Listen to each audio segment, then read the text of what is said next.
on him. So, anyway, the weekend includes, and most notably today, it kicks off with opening day at the fairgrounds. We're going to have at least one, and as many as 3 fairgrounds conversations. In just a minute or two, I'll head down to the 3rd floor in the clubhouse and talk to McGoey. Frank McGoey joins us, the first McGoey visit, and he's always, not always available, but most often available right now during the Harrow break. We'll get a bit of a preview, and I reached out to let me see if we got Jason lined up. We got Kevin Kilroy, and I think potentially Jason Boulay. We are going to have 3 potential fairgrounds visit. One an hour. How about that? We got 2 KKs today. Got a pair of KKs. We'll have not just Kevin Kilroy, but Kevin Kirstein. We got KK in here, and look at the Churchill weekend. Scully will have weekend plays as well, probably beginning of hour 2. And there is the the continuing difficulty with that turf course, and they're off the turf again today at Churchill. So Nick Tamaro in hour 3, and there's a $24,000 pick 6 carryover at Aqueduct today, and we do have at some point we got to talk about. They had a frustrating disqualification yesterday. One of these category conversations where the best horse gets taken down, and it just doesn't have to be that way. You want to find the jock, but I mean to take is very tough. Anyway, we'll get to that with Nick in hour 3.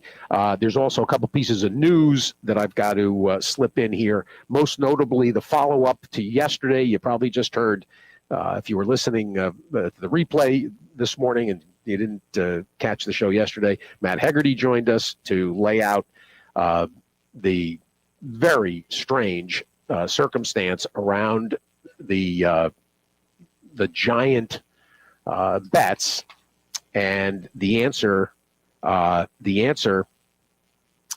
came yesterday. It came trickling out, and it turns out it was TVG. Not TVG per se, because the TVG interface apparently was not the source of this problem. It was FanDuel interface, and no matter what anybody was betting, no matter how many horses they were using, they were only charging out of the balance. They were only charging the minimum bet. That was the crux, essentially, of this, really bizarre incident.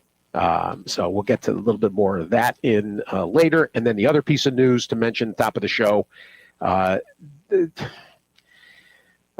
Rich Strike withdrawn from the HORA sale, the Horses of Racing Age sale.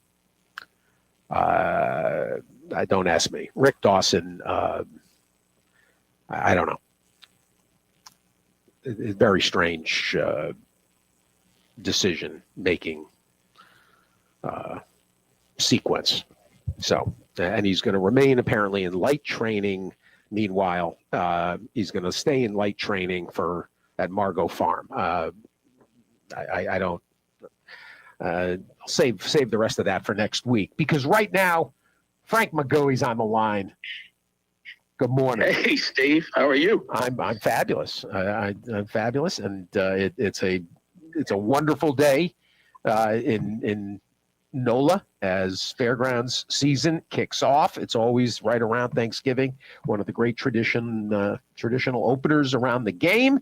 And you're fresh from another success in the Breeders' Cup Betting Challenge, and I think we're going to talk about that before we even talk about what's going to happen this winter at Fairgrounds. All right. Yeah, today's the first day this week down here that we're going to get some sun. We've had this low cloud cover all week, and the track's been sealed. I just heard from the clockers, from the outriders that they're going to open it up after the break. So we'll get rushed with a bunch of workers, and it should be open to start the races. Haven't heard yet on the turf course. Not sure. Don't know where we stand on that today. It looks fantastic, though. I mean, it's in great shape. I just don't know if they're going to run on it today. Well, that has been kind of a drumbeat. We've seen pictures, and pictures are pictures. What's going on under the surface is what's key. I mean, obviously, with what's going on in Louisville too, they're you look at the green and you look at it and you think it looks okay, but they gave this one a lot of time. So right after Jazz Fest, they scraped the old surface totally off and started from scratch. Wow! And it's been fingers crossed. It looks great. Outstanding. Well, we'll talk about some specifics and in a minute, but I want to get first and foremost, I want to talk about your Breeders' Cup Betting Challenge experience, because top 10 finish. And top 15. Top 15. Okay. I thought you were 8th. For some reason I had 8 stuck in my head, but 15 is pretty good, Frank. Yeah, I just made the cutoff. I got an NHC seat and some prize money. So yeah, I wasn't, the way things unfolded, with one of my biggest opinions being wrong, it was okay. And actually, Friday, I was planning on going all in on River Tiber, and then just had to really, change things up then, because that was my best bet on Friday. But I had some decent opinions on Friday. Just by chance. It's funny.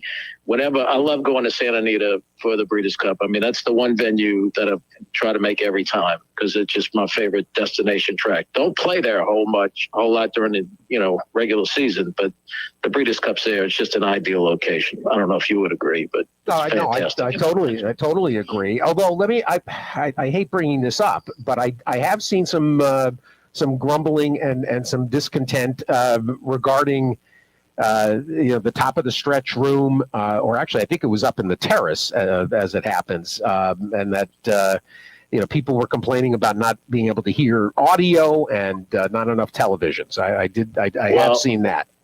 I can't speak to that. We were fortunate enough to have a great table in the front runner. There you go. So yeah, I know where the contest room was, and so I don't know. It seemed okay down there when I went and registered and everything, but I'll be back in the front runner every chance I get. How's that? Oh yeah, front runners. There's plenty. there's any number of places. There's a number of great of great spots that you can. Yep. And we were in sort of mid building, and frankly the audio. There was no problem hearing. In fact, Hammer, I think, talked to the AV people and said, "Could you maybe turn this down a little bit?"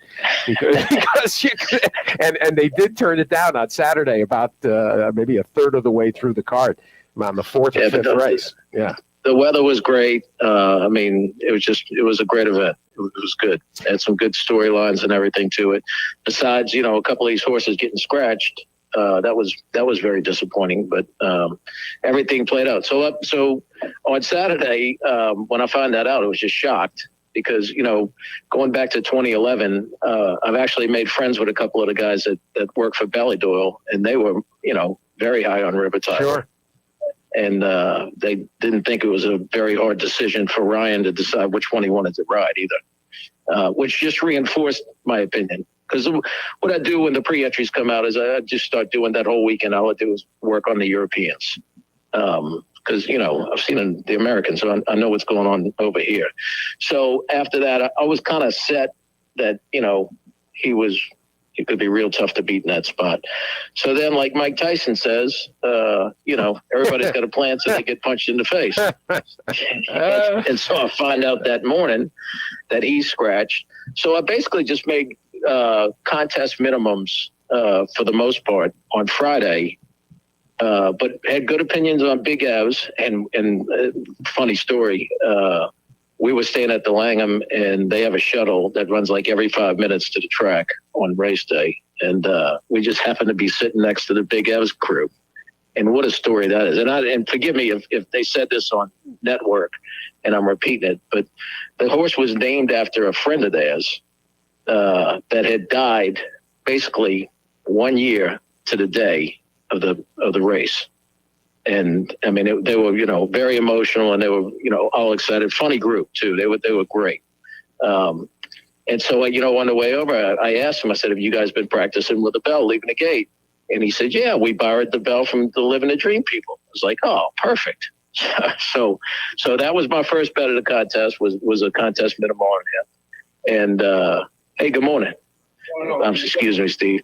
And then, and that was a great win for them. And then I had a good opinion to be against Tamara. I didn't like the way she looked like she was coming into the race on her works.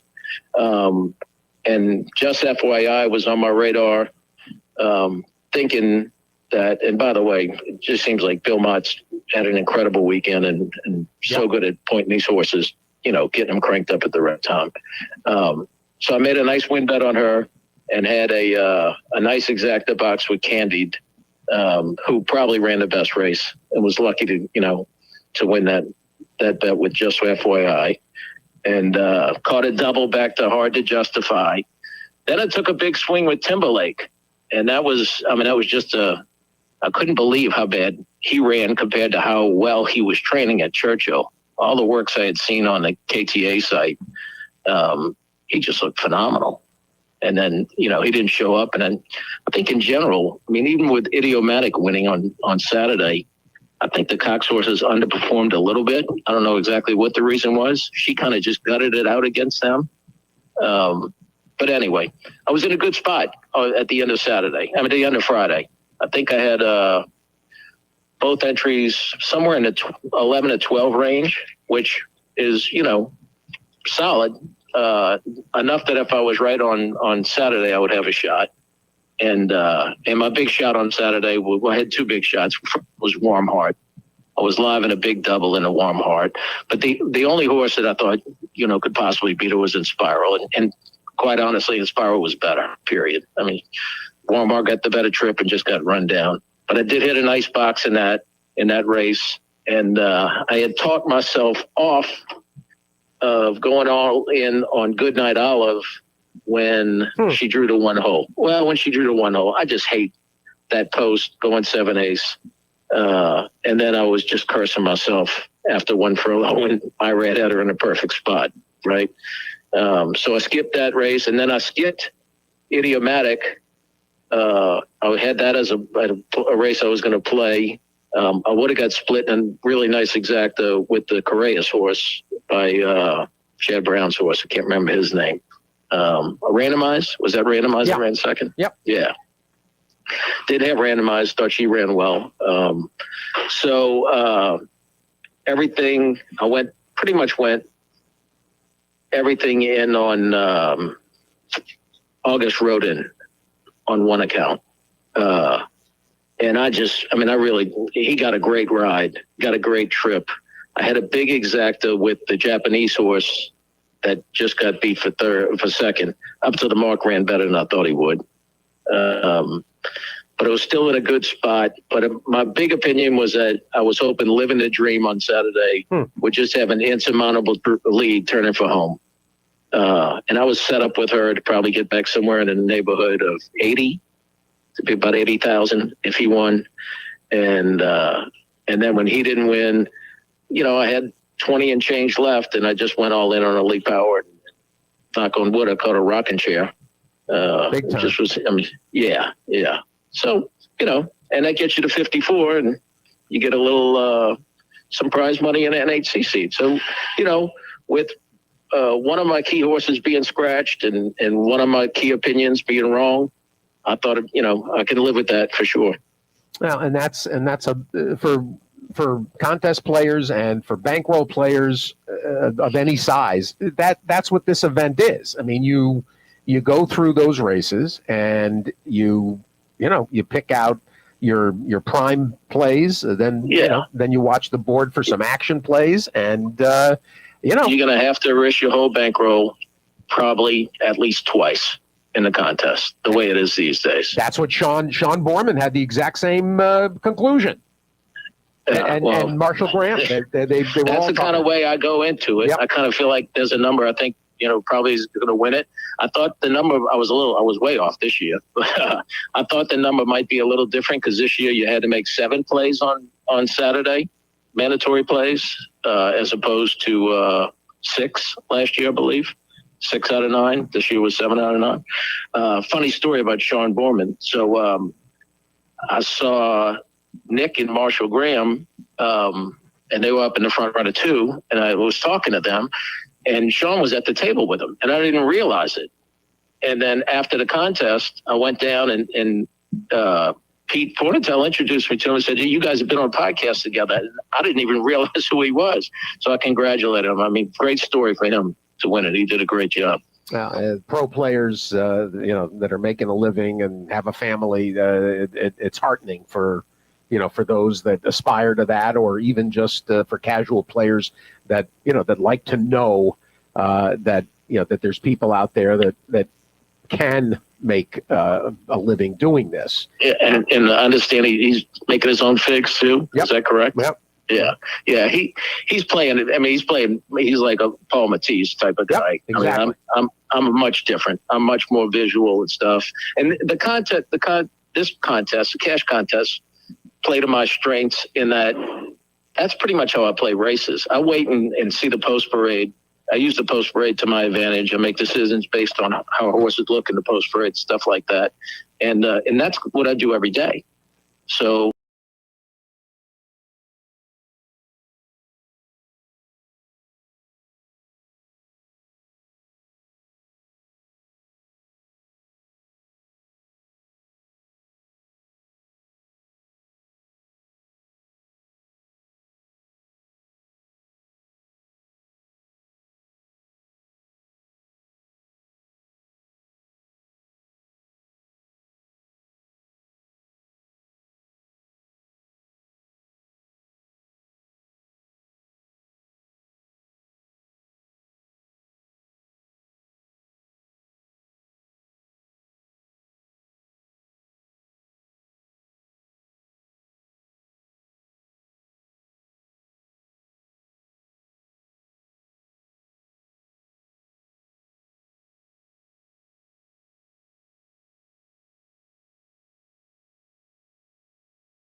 really nice that they do this. But I tell you, based on the fact that a lot of the Churchill horses are still up in Louisville, this is some robust start.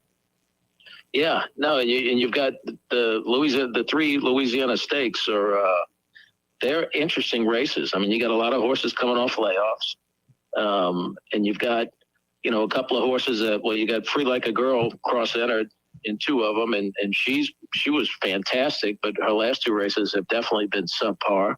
So it'll be interesting to see what she comes with. And then the 9th race, the 2-year-olds, that's an interesting race too. I mean, they're all very competitive. I don't have a ton of strong opinions today. I'll be doing some watching and learning and seeing where we start with some of these. But, we'll have better opinions throughout the meet. I know that. No, we're just sort of wading into the action. That Free Like a Girl was a great story, right, with the Chazzy Pommier. Oh, yeah. Yeah. And she'll have the favorite in the 9th also, Emily's Bullet. And it may be the same connections. And both with the youngster Del Cid, who's been winning races in bunches at Delta. And of course, I brought this up yesterday. We kind of waded into it a little bit, and the Prince was with us, Gary Palmisano Jr., and we kind of mentioned how important that Louisiana bred program is, especially here at the start of the meet.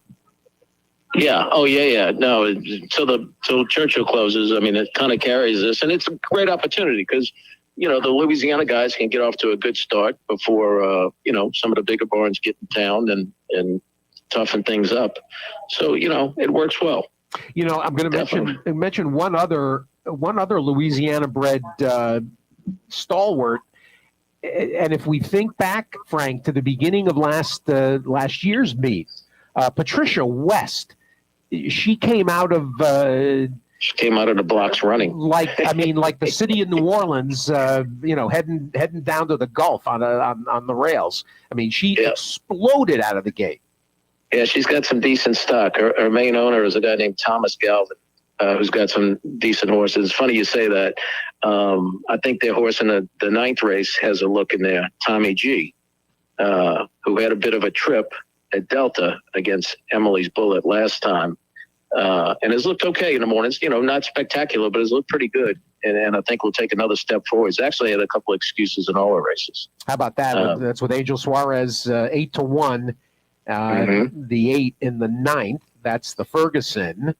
Right. And then in the 8th, she's got AG Charlotte, who, also hadn't done a whole bunch so far in the 2 works I've seen here. And she's coming off a little bit of a layoff, and it'll be interesting to see. I mean, I'm not sure how this board's going to play out. I got to think Sabra Tuff's going to be going shorter than 5-1.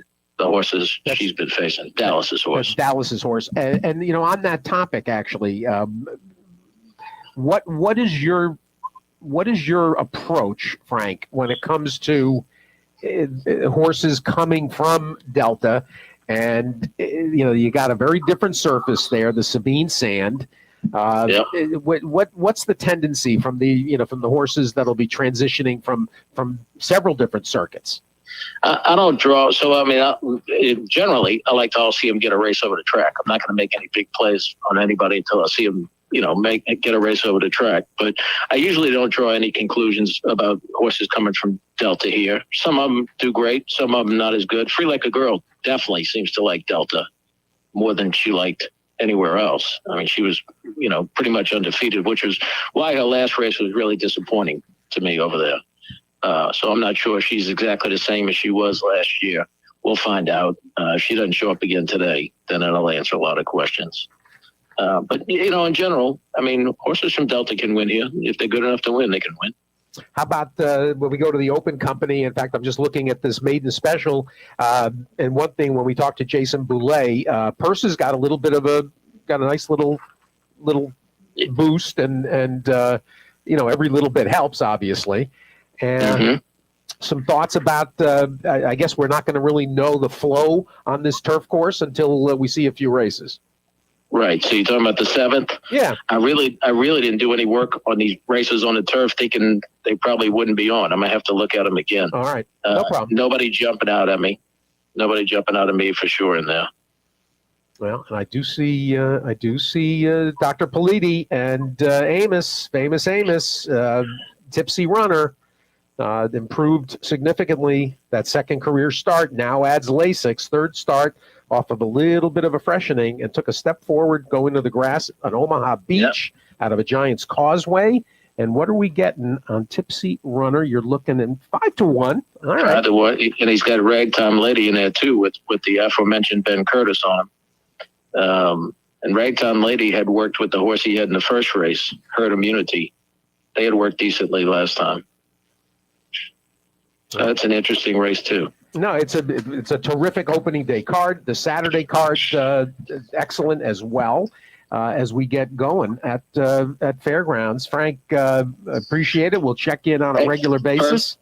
Perfect timing. I got to run. It looks like we're going to get some orders coming in right soon. Outstanding. All right. Thank you, Good luck buddy. to everybody, and thanks for all you do, Vic. Keep it up. My pleasure. Frank McGoey, everybody, one of the sharpest opinions and players, not just down there, anywhere. Speaking of Kevin Kirsting, let's go to Churchill. By the way, I forgot to mention one visitor today, and I guess the timing's not going to work to bring Seth Merrow on, but Mike Denny. Mike Denny's going to visit this morning. He's over at Gulfstream, but he's actually, because we're going to be gone. It looks like we're going to be off Wednesday, Thursday, Friday, the way things are shaping up. And so Tampa opens. I think are they taking entries today? Is that, do I have today or tomorrow? There's a few days that sort of just have started to blend together for me the last couple. We're entering, we got a race for the filly for Countess Constance. Yesterday, by the way, that got beat a length and change for second and third. Got beat 2 lengths and change for everything. Sure enough, the Levine horse in our race yesterday with Scherzando, Javier said to Gary when he came back, he sort of apologized and said, I should have stayed outside. There was a distinct, I won't call it a bad rail, but it was not the place to be. And it looked like he was rallying and then sort of bogged down. Javi said I should have kicked outside with Scherzando, but he said the horse always tries. So we were thinking about, we were thinking a couple different things, but we're going to stay. And I think dig our heels in for a couple of winter starts. And he 64 buyer. I mean, he's a better horse on the grass, but, there's nothing you can do. This was as good an effort as in terms of fig, that was as good an effort as he's had on a dry main track. He's been a little bit, it's funny, he's been a little better, as high as a 71 buyer on a sloppy track, sloppy sealed, and a good racetrack. But I just talked to Gary right before the show started, and he said came back great. So hanging in with Big Zando. He looked fabulous out there. It's a crazy horse. He's over what, 22, 23, and he's made $145,000. It's I know, but you want to win. People say, "Oh, you're better off like this." The partners want to win, and I don't blame them. I mean, the horse is completely paid for himself, which is the crazy. He's paid every single cent of his career. It's amazing. So we'll get there. Right now, we're going to go to Louisville, and KK Kevin Kirsting joining us. Hold on, wait a minute. You're not joining us just yet. Now you are. No, I'm here. How you doing? I'm good. Very good. You have to ask Mike Denny about Straight Arrow. I think he's going into Clark next week. Excellent. Oh, I'm glad. You know what? Good job. I'm glad you I'm glad you mentioned. Straight Arrow has been one of those emergent horses that I don't think everybody has been. There's a few horses that are bubbling up under the radar, and we need them. We need fresh. We need fresh faces. Absolutely, we always do. Yeah. You provided the good news about the turf today. You're going to be handling. There's going to be some overlap, right? You're going to be handling all three, the media for Turfway, Fairgrounds, and Churchill for like about 10 days. We're keeping Kilroy on Fairgrounds, but yeah, Turfway and Churchill for me. But yeah, it's as the Prince Palmisano said yesterday on the show, it's going to be a fun time. This winter leading in.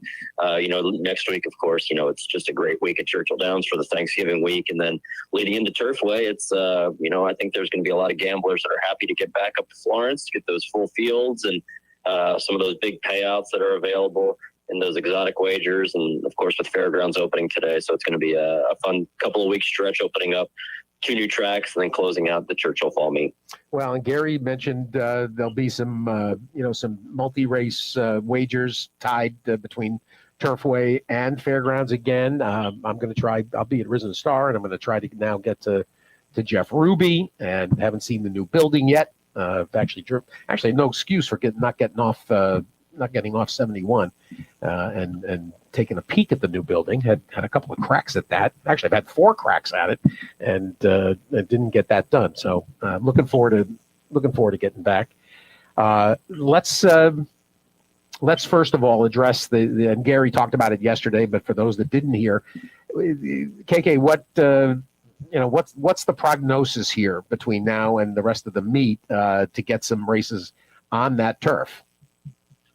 Sort of like what Gary said yesterday, it's literally a day-by-day basis, Steve. We're, having conversations between management and the jockeys and, just evaluating things, on each day as we go. And, hopefully we can get a couple races in there to close the meet, but it's really a day-by-day basis. We're going to have, there's a lot of, consultants that are coming in that have job titles that are way more difficult than I can even understand. And, no one wants it fixed more than we do. And so hopefully, we can get through next week and get back onto things in the springtime. But yeah, off the turf again today, and it's literally a day by day basis as we go along to close the fall meet.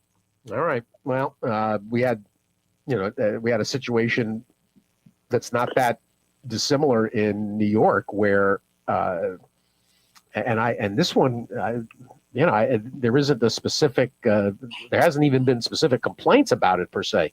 But they pared back the last probably 8 race days of the meet. They were carting less of the turf races, and they converted some book races from turf to dirt. But for instance, we've got here in New York, we've got we'll talk with Nick Tamara later. We've got a couple of good turf stakes yet. The Hill Prince, we got the turf sprint championship too. Today, right? Is it today? No, it's tomorrow. But today, there's a couple as well. As somebody that wanted to run on the turf with our horse yesterday, it can be frustrating, but so be it. Let's turn to the weekend, and the Chalukey is the highlight tomorrow. I'm going to go as the 10th. And yesterday, as part of that conversation with Chris Block, paying tribute to Bob Lothenbach, She Can't Sing, of course, came up, and here she is trying to defend. Yeah, I'll tell you what, Steve. It's as Chris said yesterday, she's sort of been a little bit off form on turf, but she's really taken a liking to this Churchill dirt surface. And if you like her in this race tomorrow, she's a solid price on the morning line. She's 8-1. Brian Hernandez Jr. rode her last year in this race, getting back aboard her this in the Chalukey. It's a really competitive running of the Chalukey between You have Nostalgic at the rail, who's making her second start off of a layoff, cutting back in distance for Bill Mott. Maybe the mile distance will suit her better. Falconet for Todd Pletcher, who won the Groupie Doll this summer down at Ellis Park. Hot and Sultry for Norm Cassie, who's a solid horse in her own right. So, top to bottom, it's a really solid field. One horse I wanted to mention here is Hidden Connection for Brett Calhoun. She did enter yesterday in the Fall City to run on Thanksgiving Day, going 1 1/8 miles. So, I think the plan is that she may be going to that race instead of opting to run in this 1-turn mile here, staying around the 2 turns for the Calhoun team. And we'll talk about the schedule. One thing that's happened, obviously, that started with Keeneland, right? This advanced draw way out in front. Yeah, I'll tell you what, it's for handicappers, it's good.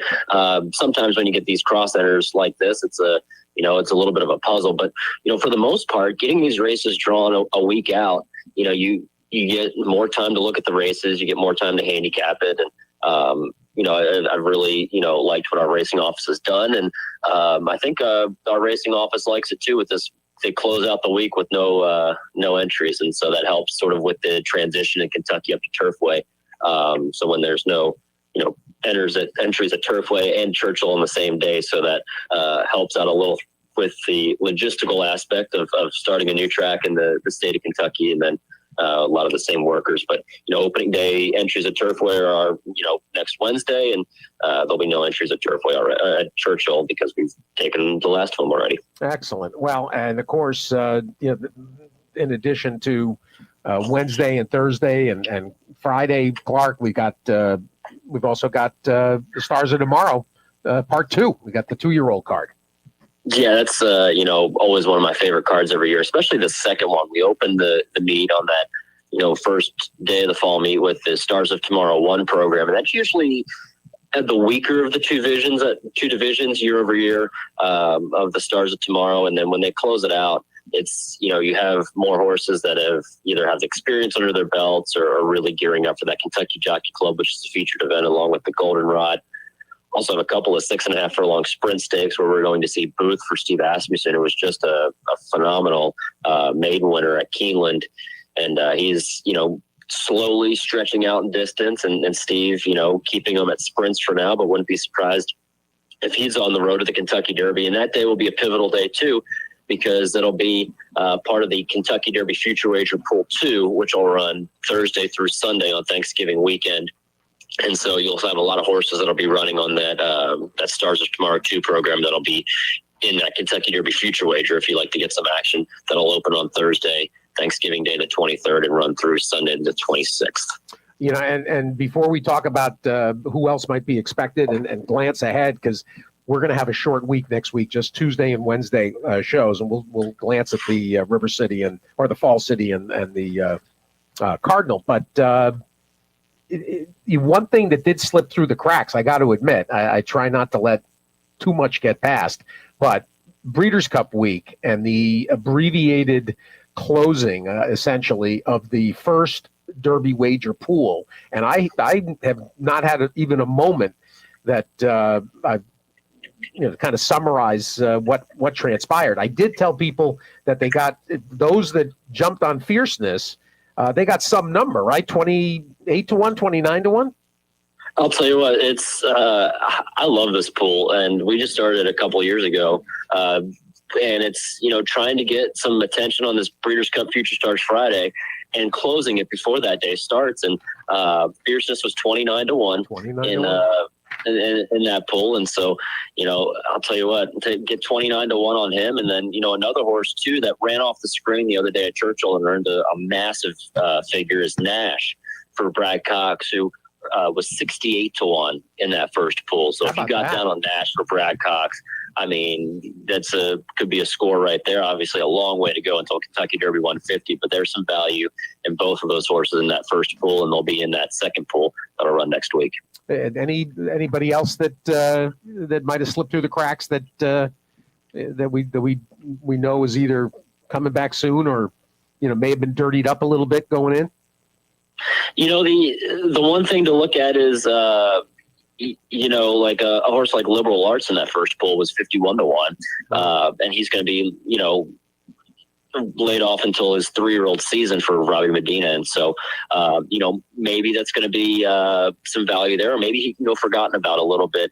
And then Booth, too, I just mentioned, who's just seems like, if he can handle the 2 turns for Steve Asmussen, who he defeated Nash in his debut victory, he would close at 52-1. So, the overall, I think some of the horses that were in this first pool, I don't know if a lot of them are running back on Stars of Tomorrow too. There's a lot of, it's really, talking to the racing office, it seems like they're waiting to see what Brad Cox does.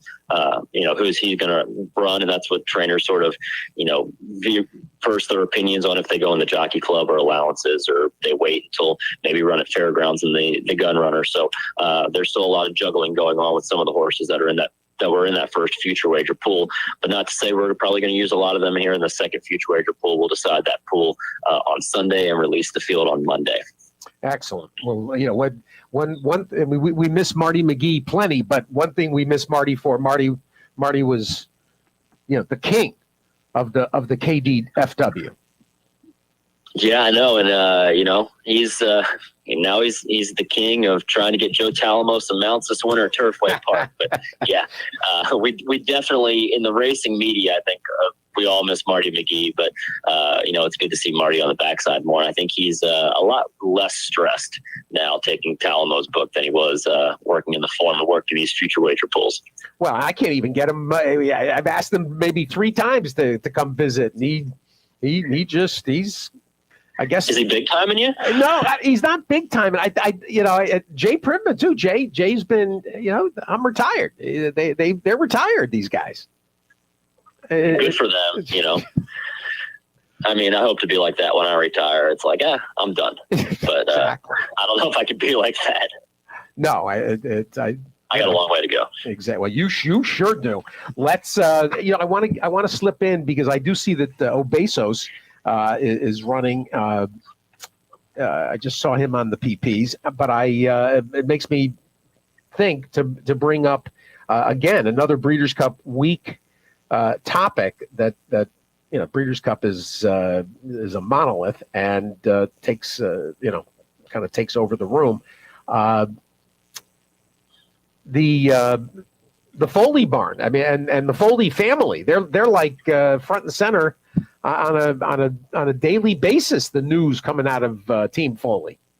I'll tell you what, it's pretty amazing, and it's so well deserved for that entire family because, Greg is, a second generation trainer. His son Travis, who's his assistant, obviously third generation. Greg's been, added on the backside from Barn 11 since, I think he took out his license in the early 80s training, but he was working for his dad, Dravo, for such a long time. And they've really built, from a middle class stable to really one of the top operations on the backside of Churchill Downs, right now with, so many top horses in their barn, Bango and, in recent years, Sconson and Obesos and Stitched and Major Fed. So it's great for them. And, just announced this week that Alex, who's Greg's youngest son, took over the executive director job at the Kentucky HBPA. He's 32 years old. It's great to see, the younger faces in that type of role taking over for Marty Mayline, who's been in there for, decades. And so now Alex is taking that over for Greg, but great for the Foley camp. And there's a lot of hustle and bustle going on at that Foley barn. And hopefully next spring, we're going to see Bango become the sole winningest all-time horse at Churchill Downs history. He's tied with Brady's Rocket. So the Foley's in that headlines, and they're doing quite well this year. Well, and that was the inference because the bet on Sunshine on Breeders' Cup Saturday, and everybody was kind of watching and potentially anticipating him setting that mark. So we won't see him until the spring. Yeah, that's the plan. They're probably going to, give him a little bit of a break over the winter time. And he's by congrats. He's still, he could go and off to stud, but I think they're thinking, maybe his value is more on the racetrack. And if he still wants to show it, and he ran, an okay third in the bet on Sunshine. He sort of tailed off a little bit in his last couple of starts. In the Phoenix, he ran okay. And then in the bet on Sunshine, just sort of looked like maybe he needs a little bit of a break this wintertime, and their plan is to bring them back Derby week next year to run at Churchill. Excellent. And as mentioned, Obeso's running on Thanksgiving, and you mentioned Stitch in passing, and Stitch is in the River City, I think. Yeah. Yeah, it's quite the operation that the Foley's got going on right now. I'm very happy for them, and look for them to have a strong presence at Fairgrounds and Turfway this winter. I think the main stock for the Foley barn is going to be at Turfway, and then they'll have their regular barn down on Fairgrounds too. But keeping here at Turfway, and Greg's been the king at Churchill Downs trackside for much of the 90s and early 2000s when we kept training open over there and going up to Turfway. So they're going to keep a full barn over there this winter. Nice. How about a quick glance ahead to the Falls City, where you already mentioned that Hidden Connection might be intended there by Brett Calhoun. And she's put a pair of placements up in the Groupie Doll and the Locust Grove in the last two. Start with the Falls City, then we'll look at the Cardinal.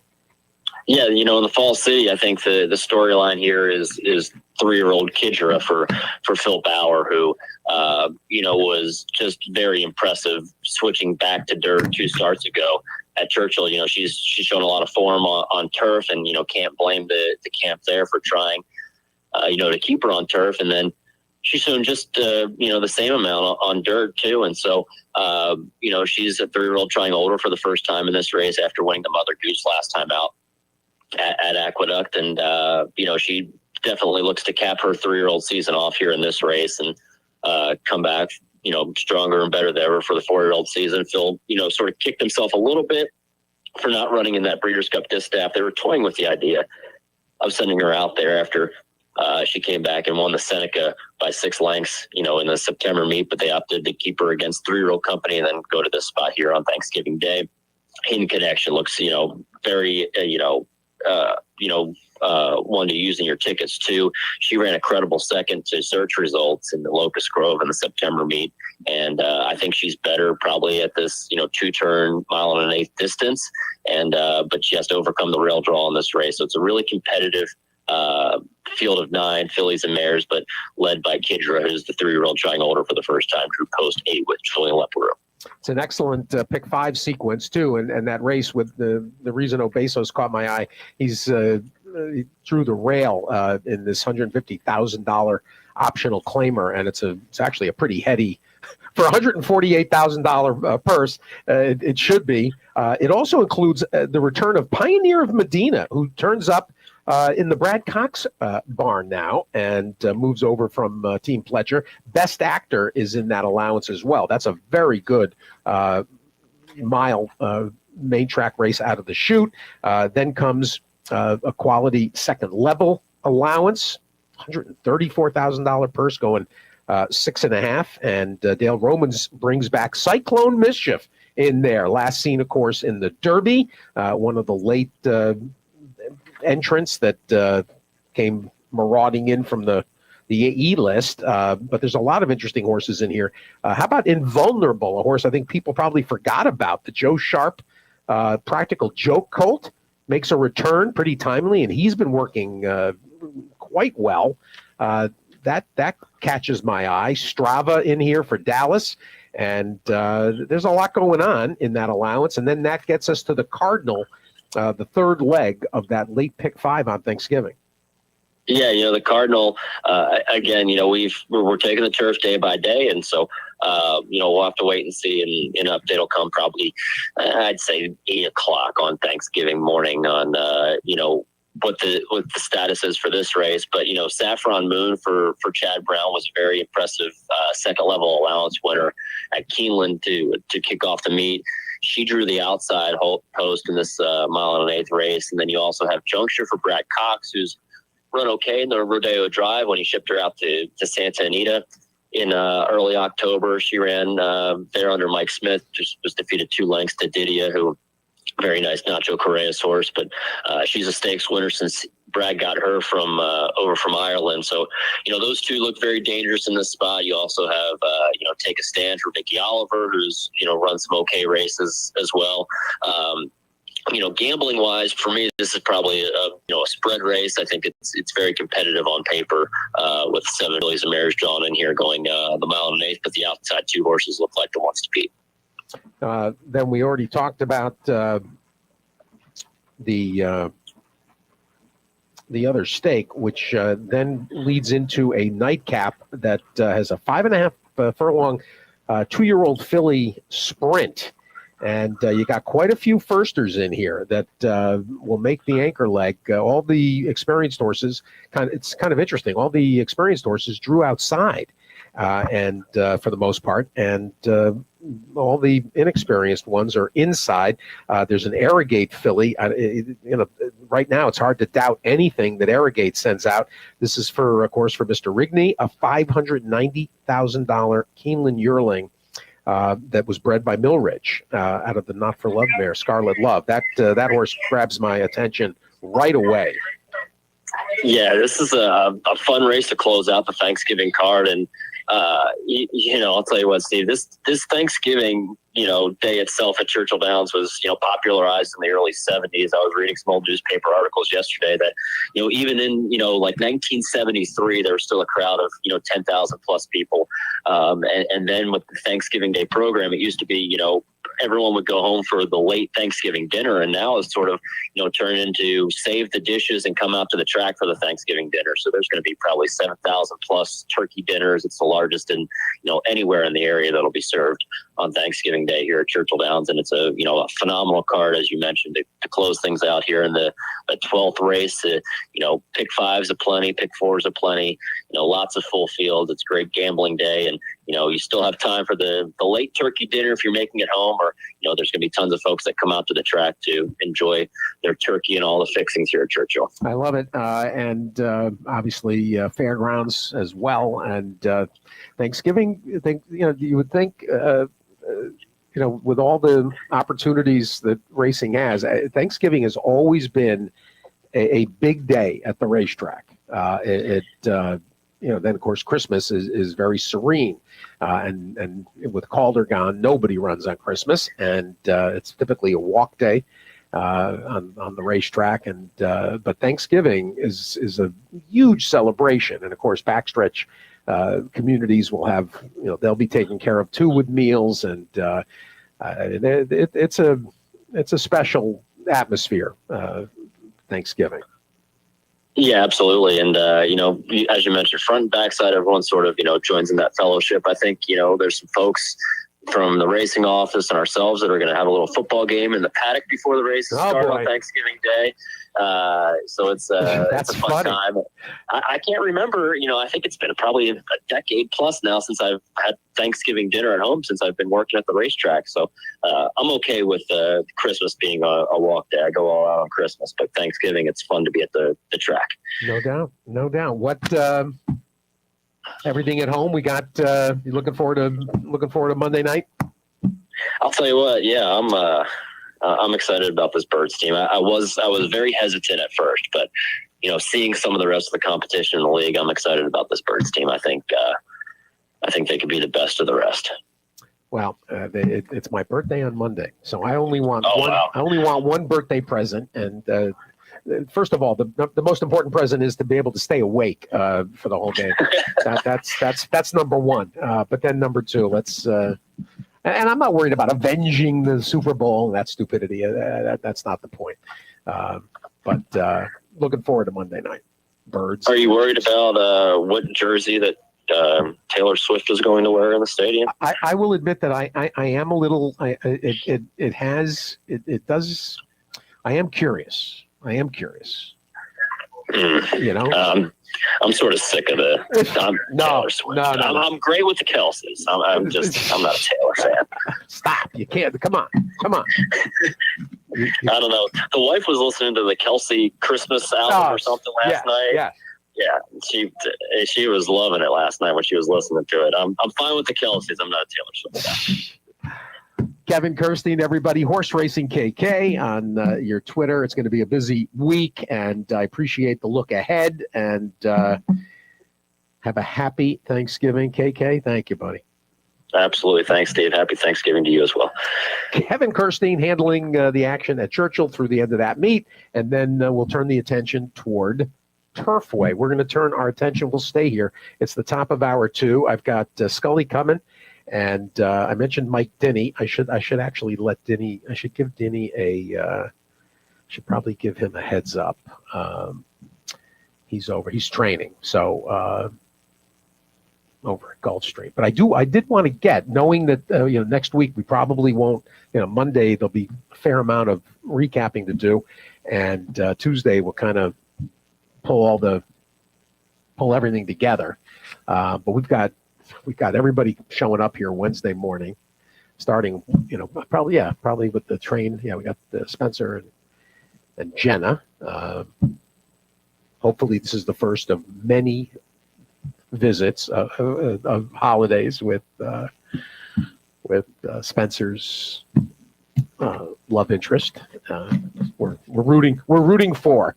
We met her during the summer. It's a good sign, right? That he's bringing her. Right, she took him to one of her siblings' wedding. So over the summer, we thought that was a good sign. It's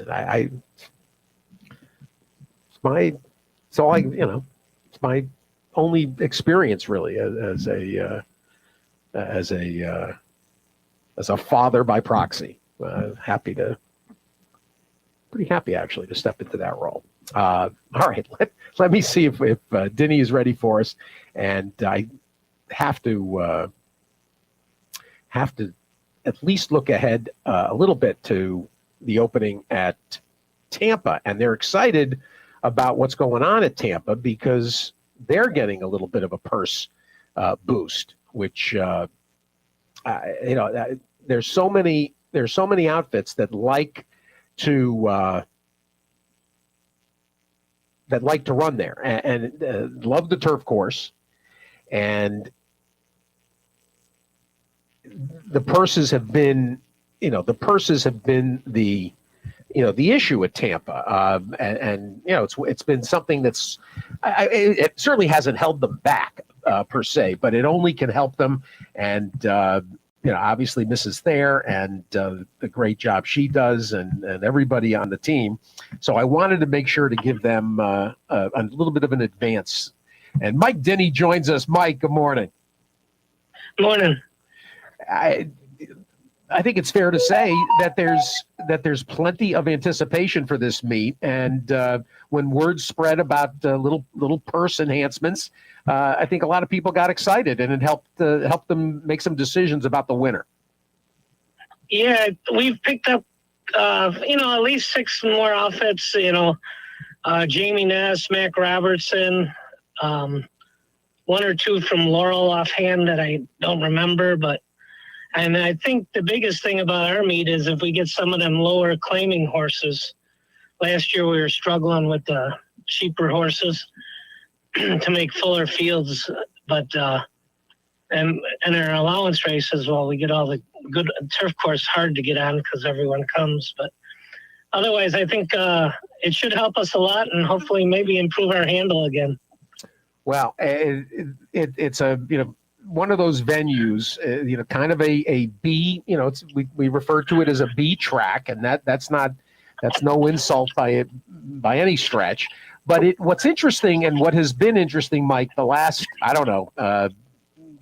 several years, when you've got operations like Chad Brown and Graham Motion, Christophe Clement, Bill Mott, preferring to run on that turf course and taking, essentially taking a smaller purse, it really says a lot. And I think there's been so much interest in Tampa, enhancing their program, given how many outfits, top outfits, like running there. Yeah, there is. And, even like Todd Pletcher will come in for dirt races. Yeah. Maybe prepping a 3-year-old for the Tampa Bay Derby, because we do got a reputation. I mean, as far as me as a trainer, if the weather is better in summer, I'd love to train there year round because it's probably one of the safest tracks I've ever trained on. as far as injuries and everything. Well, and you talk about that main track, but not just Pletcher. Mark Cassie targets it too, right? Cassie has Oh, yeah. utilized it. Shug McGahee will come in. Yep. Last year he sent 6 or 8 over at least, and Grand Motion's stabled there with at least 10, and Clement brings a lot of horses.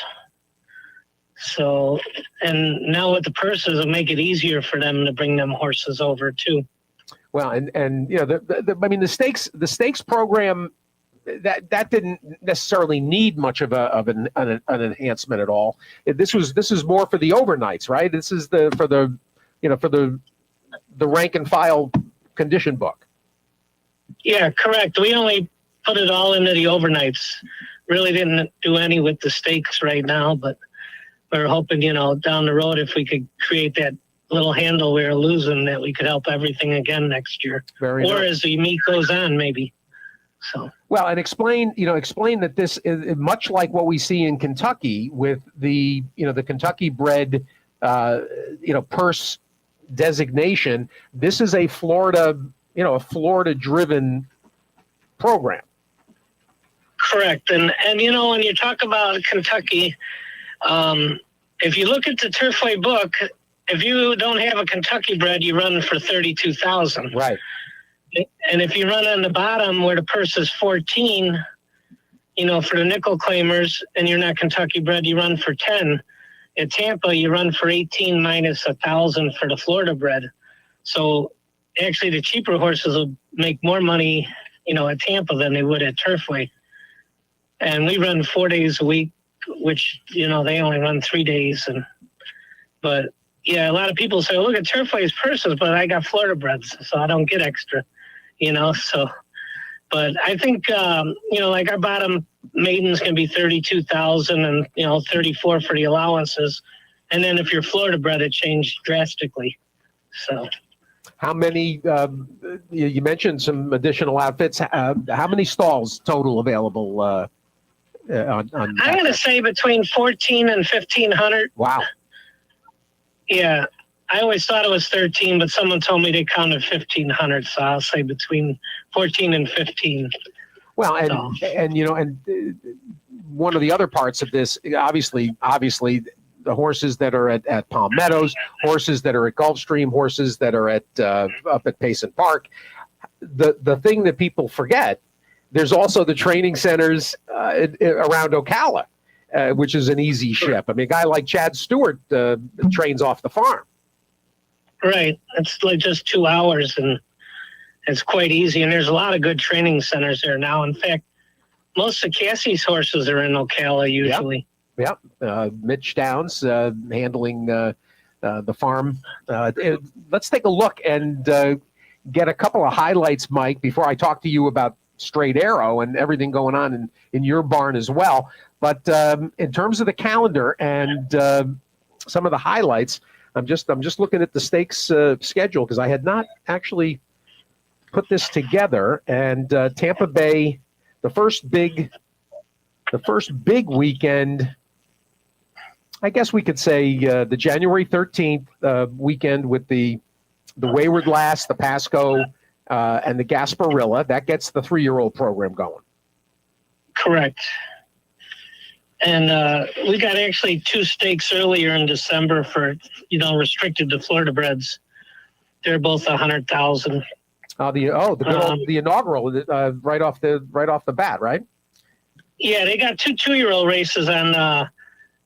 When does that run? On Saturday, the December 2nd. Yeah, the second. They got the boys and the girls 3 quarters stakes. And then the following weekend, you got 2 stakes for Florida restricted. And then comes, it sort of picks up one a weekend. And then towards February, we have the preview day for the Tampa Bay Derby Day.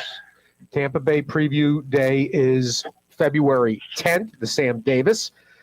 Had to go to the Sam Davis last year because the Tampa Bay Derby was overlapping with the NHC out in Vegas, so I couldn't go to Tampa. So I couldn't go to Tampa Derby last year. This year, here it is, March 9th, for those that haven't put this on their calendar yet, the Tampa Bay Derby Day is March 9th with the Derby, with the Challenger, and everything that comes with the big day, the Florida Oaks, the Hillsborough, etc. All of the supporting stakes on March 9th, Tampa Bay Derby Day. And of course, we're running what? Wednesday, Friday, Saturday, Sunday. Yeah, only Wednesday, Friday, Saturday till the first of the year. All right, so the first 3 weeks, essentially. Yeah, we try not to mess with football. Football sort of beats everybody up. And by the time January comes, the season's almost over. So then we go to 4 days every day. There it is. I'm just looking here, and right after Christmas, you'll run on Christmas Eve and New Year's Eve, though. How fun! Yeah, excellent. And then the schedule locks in all the way till usually till May, right? Till Derby. Right, Derby. The Derby Day. Yeah, May 4th. May 4th. Yeah. Excellent. And then we have 2 days for simulcast rights. They have June 30th and July 1st. But well, and luckily now, as it happens, Jason Beam has moved to the area, so he doesn't have to traverse the country anymore to come in for those 2 days like he did the first couple of years. Yeah, correct. Mike Denny joining us as we look ahead to next week and the start of the Tampa Bay Downs season. And there's so many people that love Tampa and look forward to it. Underappreciated. I've said for years, if you've never been, it's really pleasant. It's got a great family atmosphere and really casual and comfortable. Make it the year that you come to Tampa. And Mike, for you, I mean, the only thing that's missing from this visit is my man Seth Merrow, who, right? Especially with Jonathan Shepard now not just retired, that Jonathan's gone, but you're his guy. I mean, he watches you when people have stable mail. He's got Denny mail. Yeah, that's scary. Talk about Straight Arrow, Mike, and what you got going here with him. Well, I can tell you, we bought him. Found out after we bought him, he was a horse that didn't like to train, and I had him down at Tampa, and the Outriders asked me to take him out of there because he was bad. And I sent him my friend Chad Stewart and told him, "Can you work with him and like a pony, whatever, just to get him we can get him to the races?" And he got him pretty much ready, and I brought him in and got his 2 works as a 4-year-old at Monmouth, and because a 4-year-old's got to go out of the gate and with the new rules and be vet checked, and we got that done. And first race I ran, I told the kid just let him run so he can get a race into him. And then the next time, I sort of told him the same thing, and he win. And after that, I told the owner, I think we can take him to New York now. And for a while, we would take him just on the track and straight to the starting gate because he would stop sometimes, and then you couldn't get him to move. So, but when Lascano rode him at Saratoga, I told him to go right to the starting gate, and the pony guy missed him, and he ran off down the front side. And everyone's like, "Oh, you had a bet on him that day." I said, "No, I was more scared about him getting to the starting gate."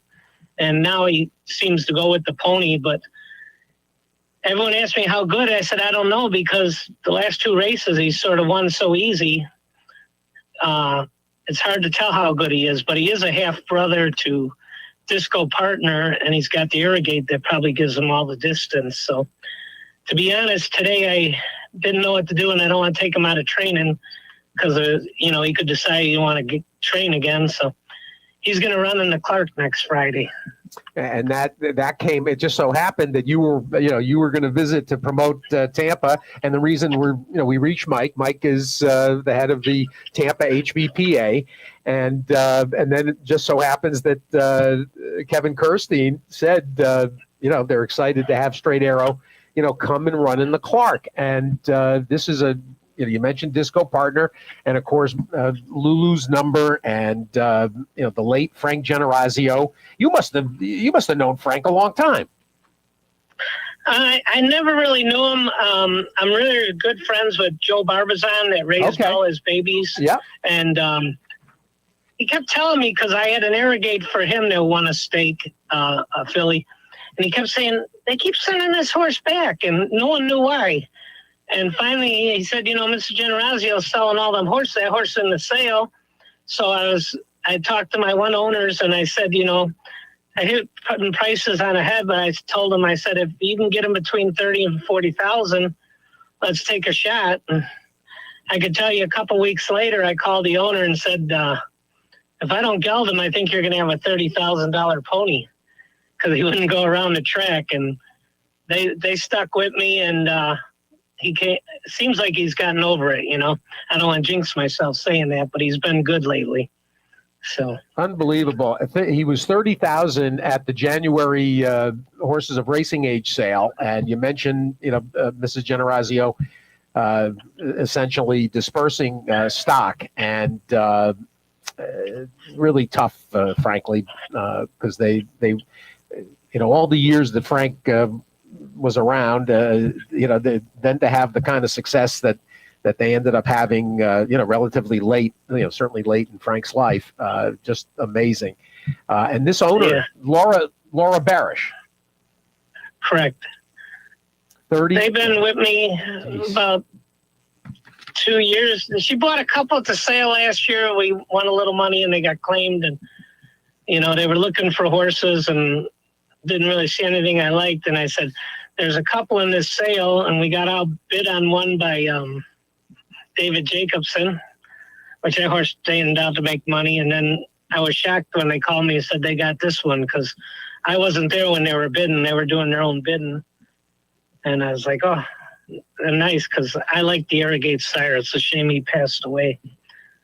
Exactly. Well, this is really a fun story, and it became very clear, not just those wins early, earlier in the year, but these last two, when he won the Empire Classic, and that allowance win, he's won by open lengths, and it's always interesting to hear those stories about. And it doesn't sound, Mike, like this is a horse that was ever sour. He just had a kind of a difficult disposition. Correct. And they told me his brother, Disco Partner, was sort of the same way, but he seemed to get to the races easier than this one. So it was something maybe Lulu Numbers threw that. They were all a little goofy. Well, she, as a broodmare, she has a fabulous record, because not only was there Disco Partner, who made $1.5 million, and who was standing as at stud, but she had two other stake winners. She had lots. I think almost every one of her babies except one, and that's a total of, I think, 11. They all won except for one. Lulu's Partner, the Posse filly, was 0 for 4, but everybody else won. And if I'm not mistaken, I think that some of her daughters have thrown a couple of winners too. It's amazing what's amazing about what Frank did, Mike, is he was doing it with Disco Rico and this Lulu's Number. She was by Numerous. I mean, he was doing it with rather mundane stock. Yes, see, I found out later that it seemed like any mare that got hurt that was halfway decent at all racing, he brought them himself. Like you're saying, they just kept breeding their own instead of going to the sale and buying mares. Yeah, Don Six, Noon Mark, Disco Rico, Bluegrass Cat, First Samurai, but then he went into Mischief and got this Mr. Cheerman, who's now 5. I don't know if he's still running, but he's a winner and made 120,000. And here's Straight Arrow, who is knocking on the door of 300,000, 4 for 7, and obviously being really nicely handled by you and your staff. Thank you. Yeah, it's great, Mike. What else? How many more 2-year-olds? What about your 2-year-olds? I got a few. I had one I ran at Saratoga, Stormy Disco. and I couldn't get her back. I ran her at Saratoga for experience, and I got her in once on the grass and couldn't get in again. And she ran second out of the 10 hole at 25-1.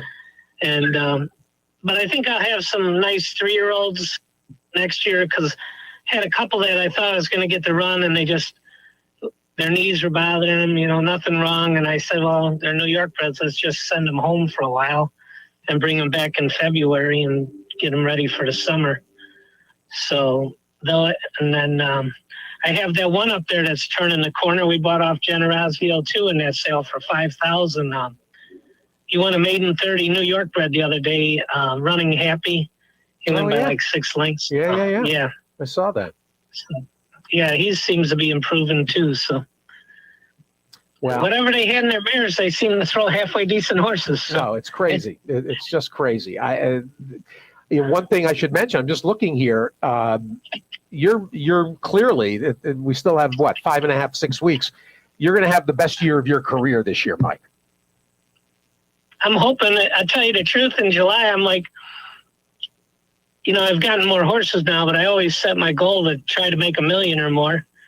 And I was telling Laura Barish, I said, man, I don't think I'm going to make it this year. But then since then, this horse put $300,000 in the bank right away too. So we're getting very close. So I think my best is like $1.4 million, and I'm $1.3 million right now. So in fact, I'll tell you how close you are. You're only $5,000 away from the year you had in 21.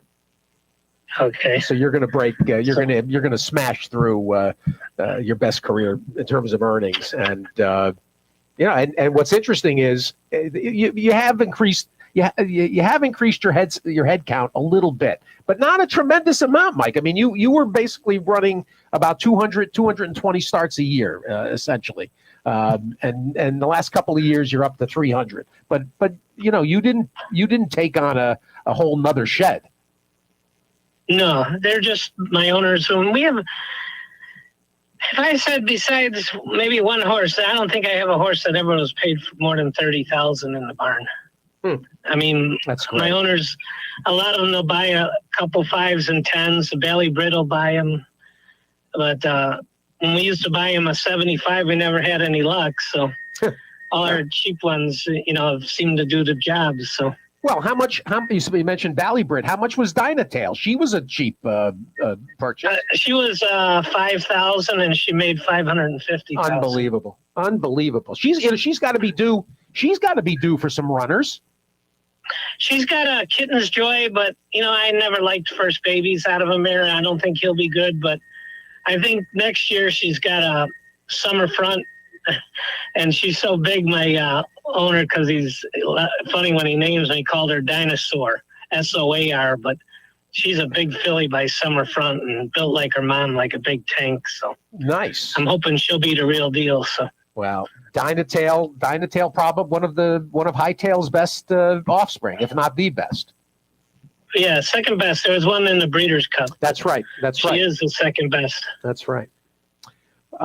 Mike, overdue. Haven't talked to you since Dynatail days, and appreciate the opportunity to look ahead to the Tampa season. We're always rooting for Mrs. Thayer and Margot and the team down there. They do a great job. It's really one of the most anticipated winter meets anywhere. Good luck to everybody. Hope it's a safe, successful meet for all. Thank you, and we're hoping everything will work out good. So. It's actually a gambler's racetrack because a lot of gimmicks pay good. Oh, without a doubt. If you ever look at it, yeah. You can use your all ticket again once in a while. Well, Andy, it was for many years. I don't know if it's still his favorite winter track, but Andy Beyer loved Tampa used to focus on Tampa every winter for that very reason, that he thought the value opportunities were better at Tampa than anywhere. And real quick, we did pick up some new jockeys walking around. I noticed Carol Sandeno is going to be here this year. Wow. Michael Sanchez is coming. Jeremy Rose is here. C.H. Marquez from Laurel's here. And, the regular riders. But there's at least 6 new ones, too. So should make the colony a lot tougher. And make the races better where one guy isn't dominating. No, that's some fun names in there. Well, Carol Cedeno will shake them all up. She's anybody that watches Delaware knows that score. Mike, I look forward to seeing you, and get lucky obviously at Churchill in the Clark, and we'll talk soon. Okay, thank you. Thank you, Mike Dinney, everybody, and Seth Merrow is going to be so jealous that that I got a visit in. I couldn't resist. Because I knew we needed to do a Tampa push because I didn't think we'd have a chance next week. Let's do this, Brian. Let's get our break in here, and I know we had that hiccup in the first hour. Thanks to Brian as well, who is sending a stream out on both YouTube and Facebook, and we should have the website stream for Monday. We're anticipating, but the archive's been getting up early as well. So anybody that hasn't been able to hear the show live the last couple of mornings, apologize, but we're trying to get you as many options as possible. Let's take a break. We'll come back. James Scully next. We've got to go back down to New Orleans and talk to the other KK, Kevin Kilroy, Trust Your Luck, Hammer, of course, and Nick Tamero. Second half at the races, Twin Spires weekend preview. Back after this. It's At the Races with Steve Vick on Sirius XM Radio. Here in Pennsylvania, we're proud of our breeding program, the best in North America. But we're also proud to be leaders in this industry. The PA Horse Breeders Association is funding cutting-edge research at Penn Vet into equine health and safety. And we endorse the SAFE Act to help protect the most vulnerable horses. Plus, we're pleased to support the aftercare programs set up by our horsemen's groups. Just a few of the reasons why you should join us in Pennsylvania, the premier place to breed and race. Who you betting on? How about an app created specifically for horse racing? Naira Bets. We specialize in thundering hooves, fist pumping, and boosting your bankroll with robust weekly promotions and offer betting tips from actual horse racing experts. Bet all day and night nationwide. Get the action and thrill of horse racing with Naira Bets. $200 deposit match with promo Steve200. Visit NairaBets.com for details. The Ponds family's Country Life and Maryland Farms are the place for breeding and racing in the Mid-Atlantic. Country Life is nationally recognized for making stallions and curly stands, the Mid-Atlantic's leading first and second crop sires, Divining Rod by Tappan and Mosler by Warfront, as well as Frisian Fire. Maryland's 5/8 mile training track completes the full-service facilities from the foaling barn to the racetrack. Join the excitement of racing with Country Life Farm, where our partnerships can take you from beginning to winning. Want to get your career in horse racing off to a fast start? Well, the University of Arizona's Racetrack Industry Program is your winning ticket. The Racetrack Industry Program has served as a springboard to some of the industry's most successful individuals, with a proven track record of job placement right out of college. If you want to earn a degree in the exciting horse racing industry, the Racetrack Industry Program can put you in the winner's circle. Visit ua-rtip.org today. Why, in the past decade, has BRL Equine become the premier equine supplement company in the industry? Because we spend millions in research and development before we ever put out a product. Because we use only FDA-supervised facilities to manufacture for us. Because what we say is in them is in them. Because they work. Because if you're not happy, I'll give you your money back. And because top trainers and veterinarians in thoroughbred racing, standardbred racing, 3-day eventing, and barrel racing all trust in BRL Equine. Shouldn't you? To find out more how Flexify HA, Unlock, Bleeder Shield, and EPO Equine can help you, contact me, Joseph Vellante, 215-501-6880. Horsebills.com is a cost-effective, time-saving paperless revolution. Vendors are able to generate electronic invoices for owners and other vendors who can pay through Horsebills.com for just 50 cents. Turn hours of work into minutes with our easy-to-use site. Have our team take over your bookkeeping or continue to do it yourself and pay only our low monthly subscription fee. Check out our video tutorial on the horsebills.com YouTube channel and get started today for free. Horsebills.com. Toll-free number 888-938-4643.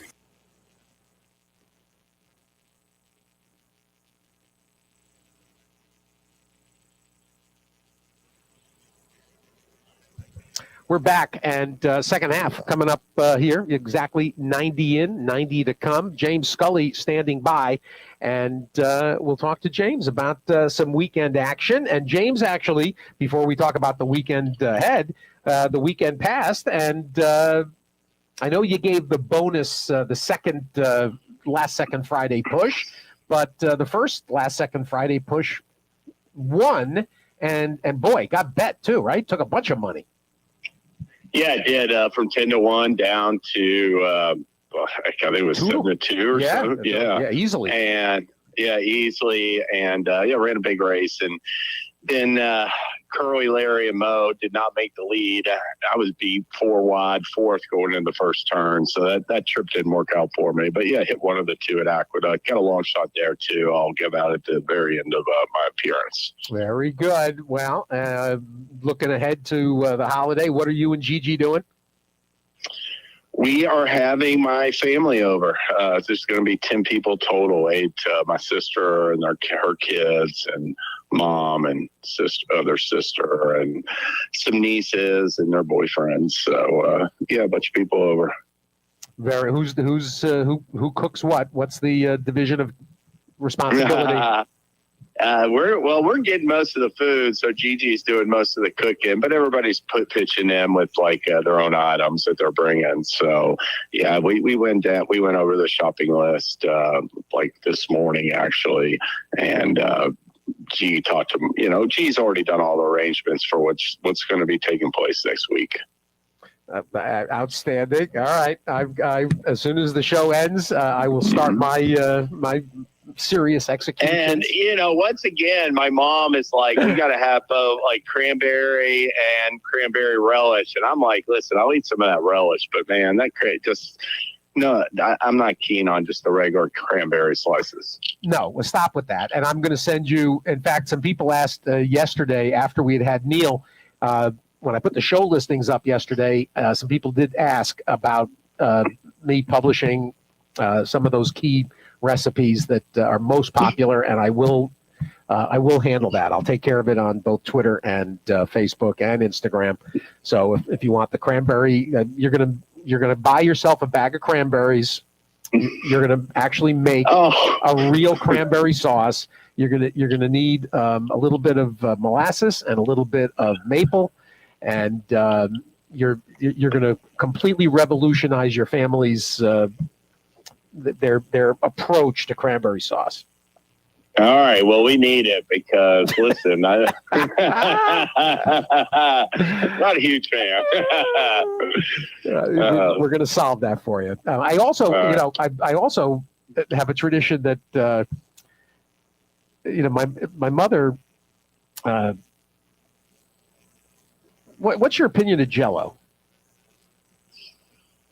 I'm not a big fan of it. It looks better than it is. Why? What do you got? Well, I've got my mother's famous cranberry Jell-O mold, which takes a couple of raspberry. You take raspberry Jell-O, and then you're going to add the whole berries, not the jelly, the whole berries, walnuts, and pineapple.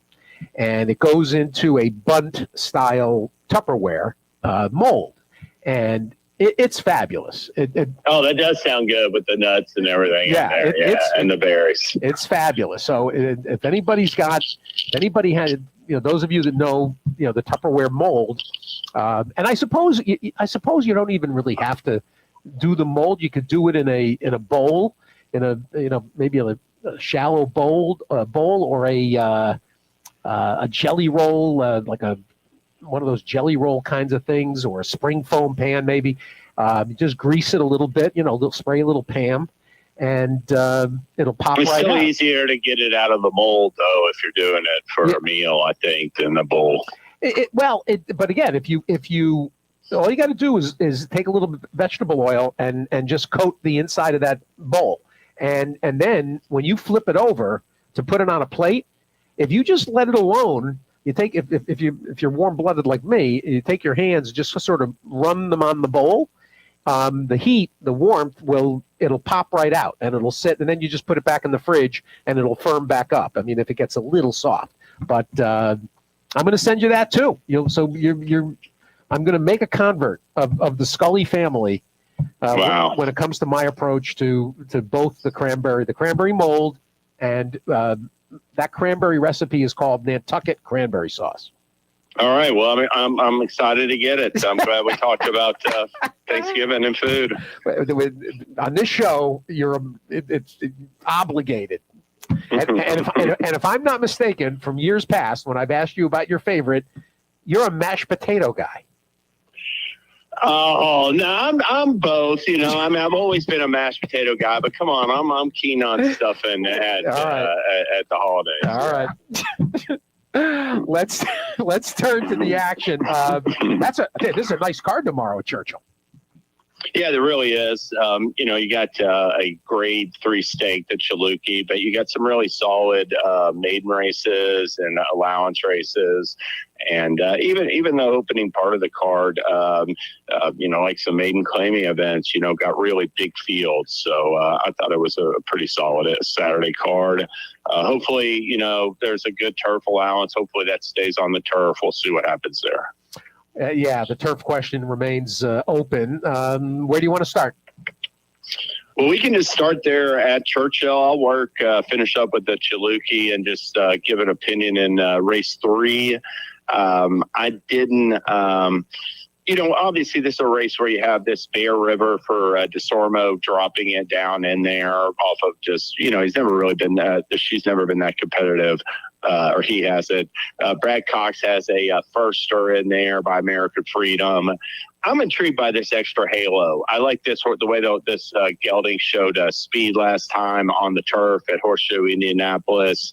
It's really shown some speed in both races. Going to have to keep stepping it up. But that race, like the horse that finished second, came back and won its next start. And I thought that was a pretty solid effort. A 10-1 with Gerardo Corrales. I think he has Extra Halo has a chance to get out in the front end and outperform his odds. Interesting. All right. Extra Halo 10-1. That's the 7 for Tony Granitz, and it seems like a modest-ish. It's a maiden 30. They're going to go 7 furlongs. Extra Halo. I like it. And then I took a look at race number 5, which is an entry-level allowance on turf at 5.5 furlongs. One thing about it is, we'll see what happens there, but definitely, I was intrigued though by this Belmont horse, Bay Lounge. I really liked his last race at Kentucky Downs. Beat a nice horse in that race, and think he's moving in the right direction. I think Mott has at least a couple really good wing contenders on the card. Florent Giroux riding them both. So I've given that horse number 6, Bay Lounge, the edge in race 5.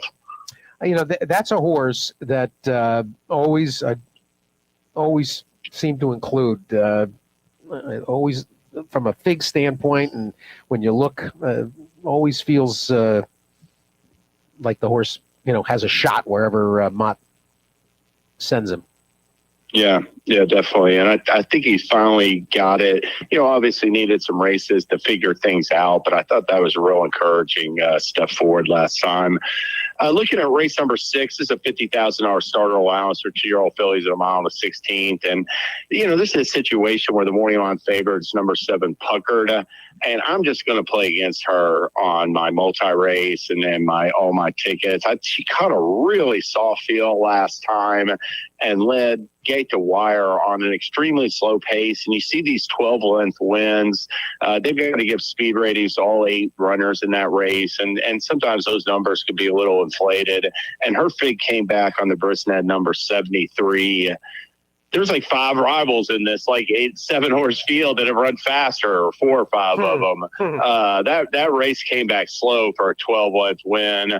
I I liked Hush's Honey, like win last time better. I mean, granted, you know, she did get the right trip in there, and the other main contender is Cat's Cave, but there was at least a favorite that I was going to try to beat on some tickets, and thought I'd mention that race 6. All right. And then in race number 7, that's a race where I don't know if this morning line odds is going to hold on number 12, Hope Mission at 8-1. But I do think that this Medaglia d'Oro filly has a big chance to run well at first asking for Brendan Walsh. It's just a really steady work tab with some quick works. I mean, you can see where she's like 48-3, 21 of 108, and then 7 of 33, at 16 of 33, and then 6 of 54. She is a sibling to the Dam is a sibling to a pair of stakes winners, including grade 2 sprint winner Suzanne. This is immediate female family of Arcangelo, juvenile grade 1 winner Streaming. Just bred to run early on this Dam side. I like the work tab, and I'm a little bit leery of some of her main rivals. I mean, obviously the 5 is moving turf to dirt in there, and you got Bedazzle. I'm listed at 7-2 as well. Maybe Hope Mission will get bet down, obviously, with Tyler Gaffalone, but I do like her at first asking in race 7. All right. And then in the Chiluki, in the grade 2 Chiluki, that's a race that is going to lose. It's going to lose Hidden Connection. It's going to go to the Fall City on Saturday. But I like number 1, Nostalgic, in there. And, the thing with Nostalgic is that her first 2 wins, a maiden and allowance win at Gulfstream, both came at a 1:16 distance. And then Mont stretched her out for the Gazelle at a 1:08, and she won that race pretty handily. And he just I think she was pigeonholed as a distance horse in her next 6 starts. But finally, when she cut back to that mile on July 19th, she really ran a top fig in there, finishing a next second. Came back and won her next start also real well at a mile. Last time she ran a 1:08 against Randomized, who came back running second to the distaff. I'm not counting that effort against her. I think she's going to be better at middle distances. I thought those 2 races at Saratoga were a sign of things to come. I wouldn't be surprised to see her cutting back to 7 furlongs in the future. And I like Nostalgic from the rail in the Chiluki, 9-2 in the morning line. Yeah, I even before things changed, and in fact, I do want to go look at the. I do want to go back and look at the pace projector now that we know, see how that might have changed. But anyway, 9. It'll be lower than 9-2, obviously. Oh yeah, for sure. With the field going down to 8. And Norm's horse, obviously, on the outside, Hot and Sultry, Falconet in there, Ovra for the other, both of the Chris Blocks. I mean, to be honest, we're kind of rooting a little bit for the late Bob Lothenbach. It would be amazing if She Can't Sing could defend. I know. Right?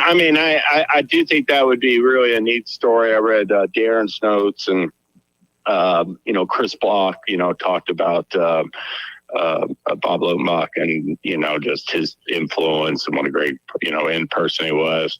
I'm just worried, of the 2, I like her stablemate better, going turf to dirt. She's just in really good form now, but, and I think she's going to be sent. So, she could face the pressure, but she got a shot in there. It's a good. I think Hot and Sultry is going to be keen off the layoff too. It's going to be showing speed. So yeah, it's a good race. I got a couple. I wanted to mention an Aqueduct on tomorrow. Yeah. The In the Hill Prince. I'm excited to see Integrate. Integrate, Steve, is a colt that worked 5 times last year.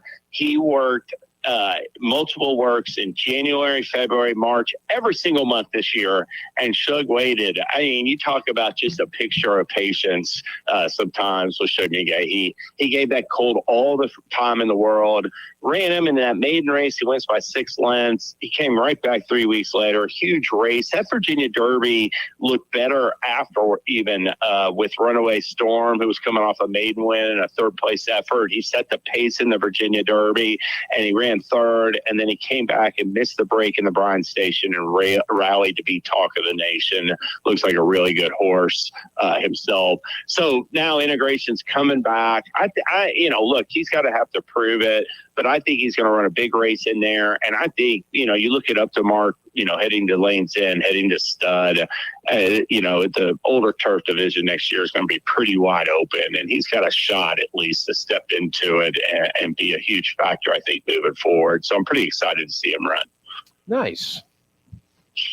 And then I will mention a couple races. I'll mention race number 6 is an entry-level allowance at a 1.8 on turf Saturday at Aqueduct.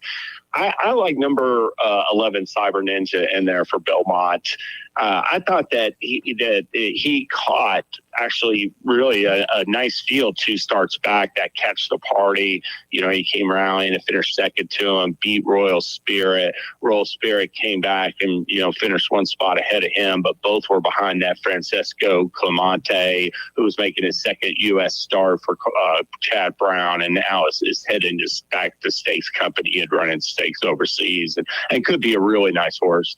So I just think some of his top rivals in here aren't exiting races of those caliber, and I think he's going to run a big race tomorrow in race number 6.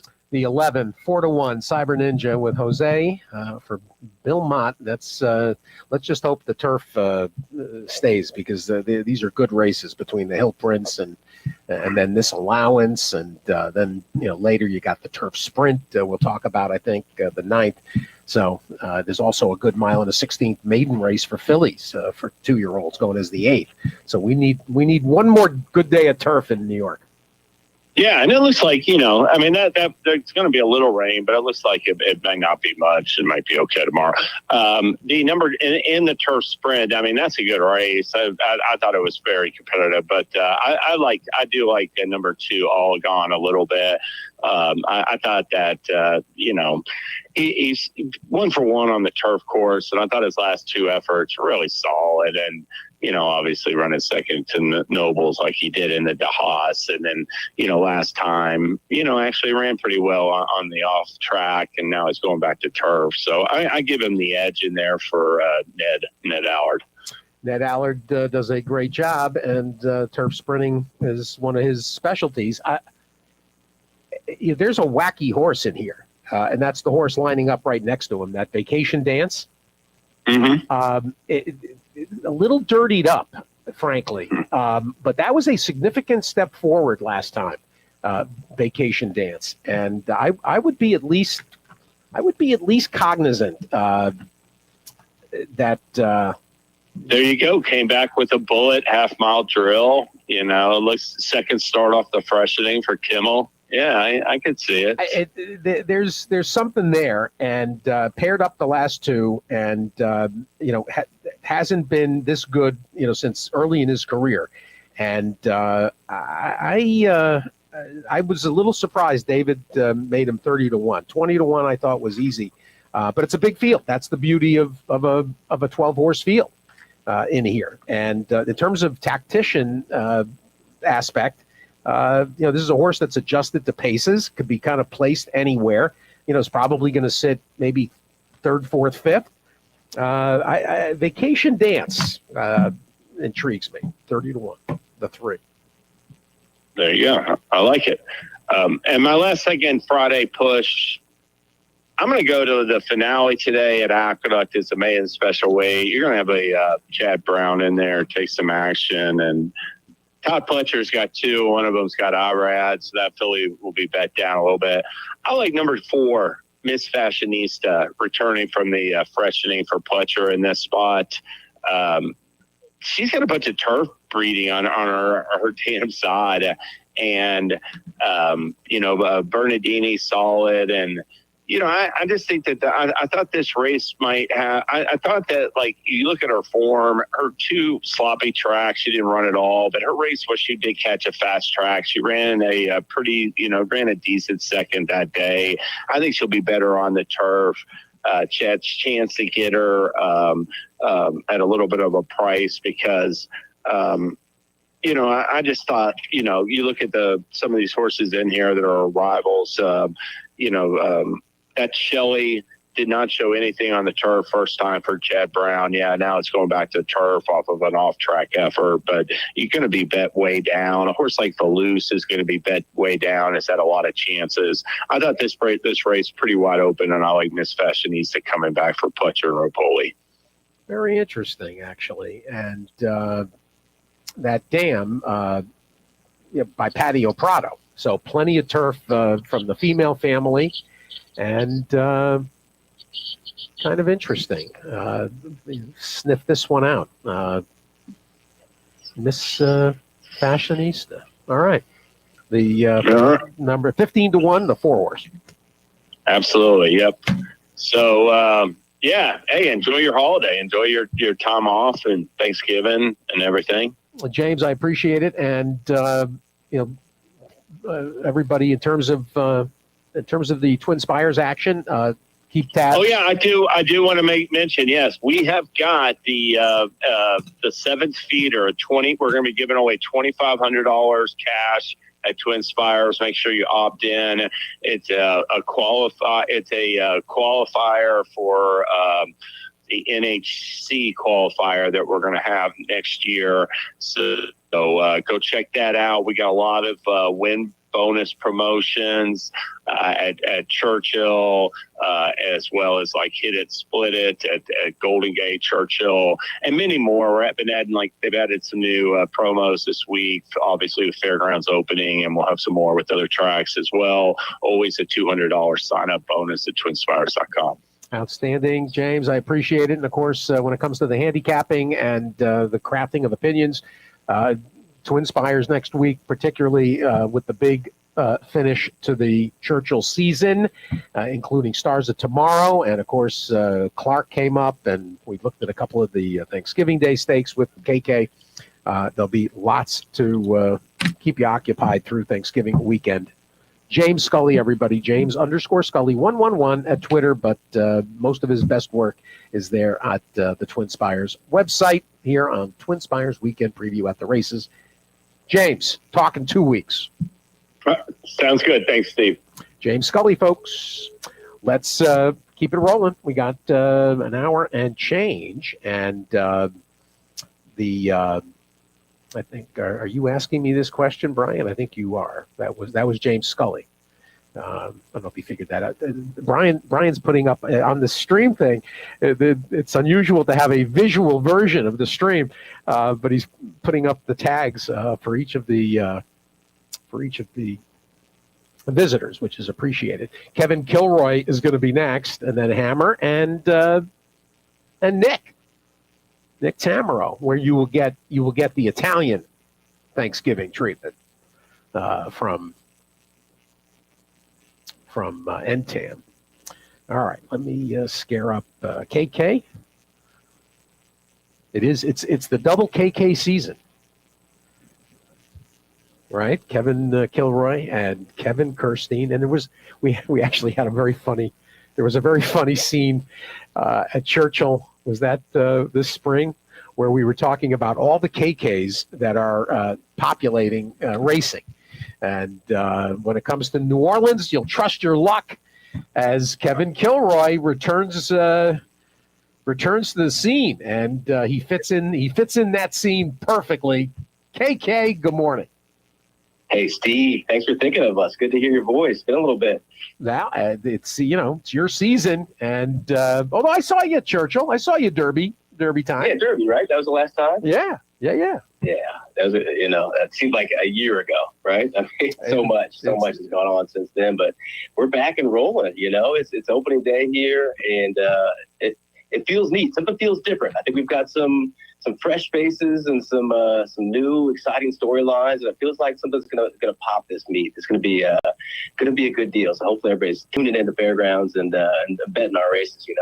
Well, we talked earlier to Frank McGoey. We talked yesterday to the Prince. We talked to Gary Palmisano Jr. So we're kind of setting the stage. And did those guys mention that Billy Pettingale's retiring, or just a legend of horse racing? No. And clocker? No. Yeah. It's one thing. I thought maybe Frank would bring it up. They've worked so close as clockers and all that. Wow. But man, no Billy. I mean, he grew up just on the other side of the fence between the cemetery and the track. He's definitely a part of this. He's in the fabric of Fairgrounds. How about that? I'm glad you told me that.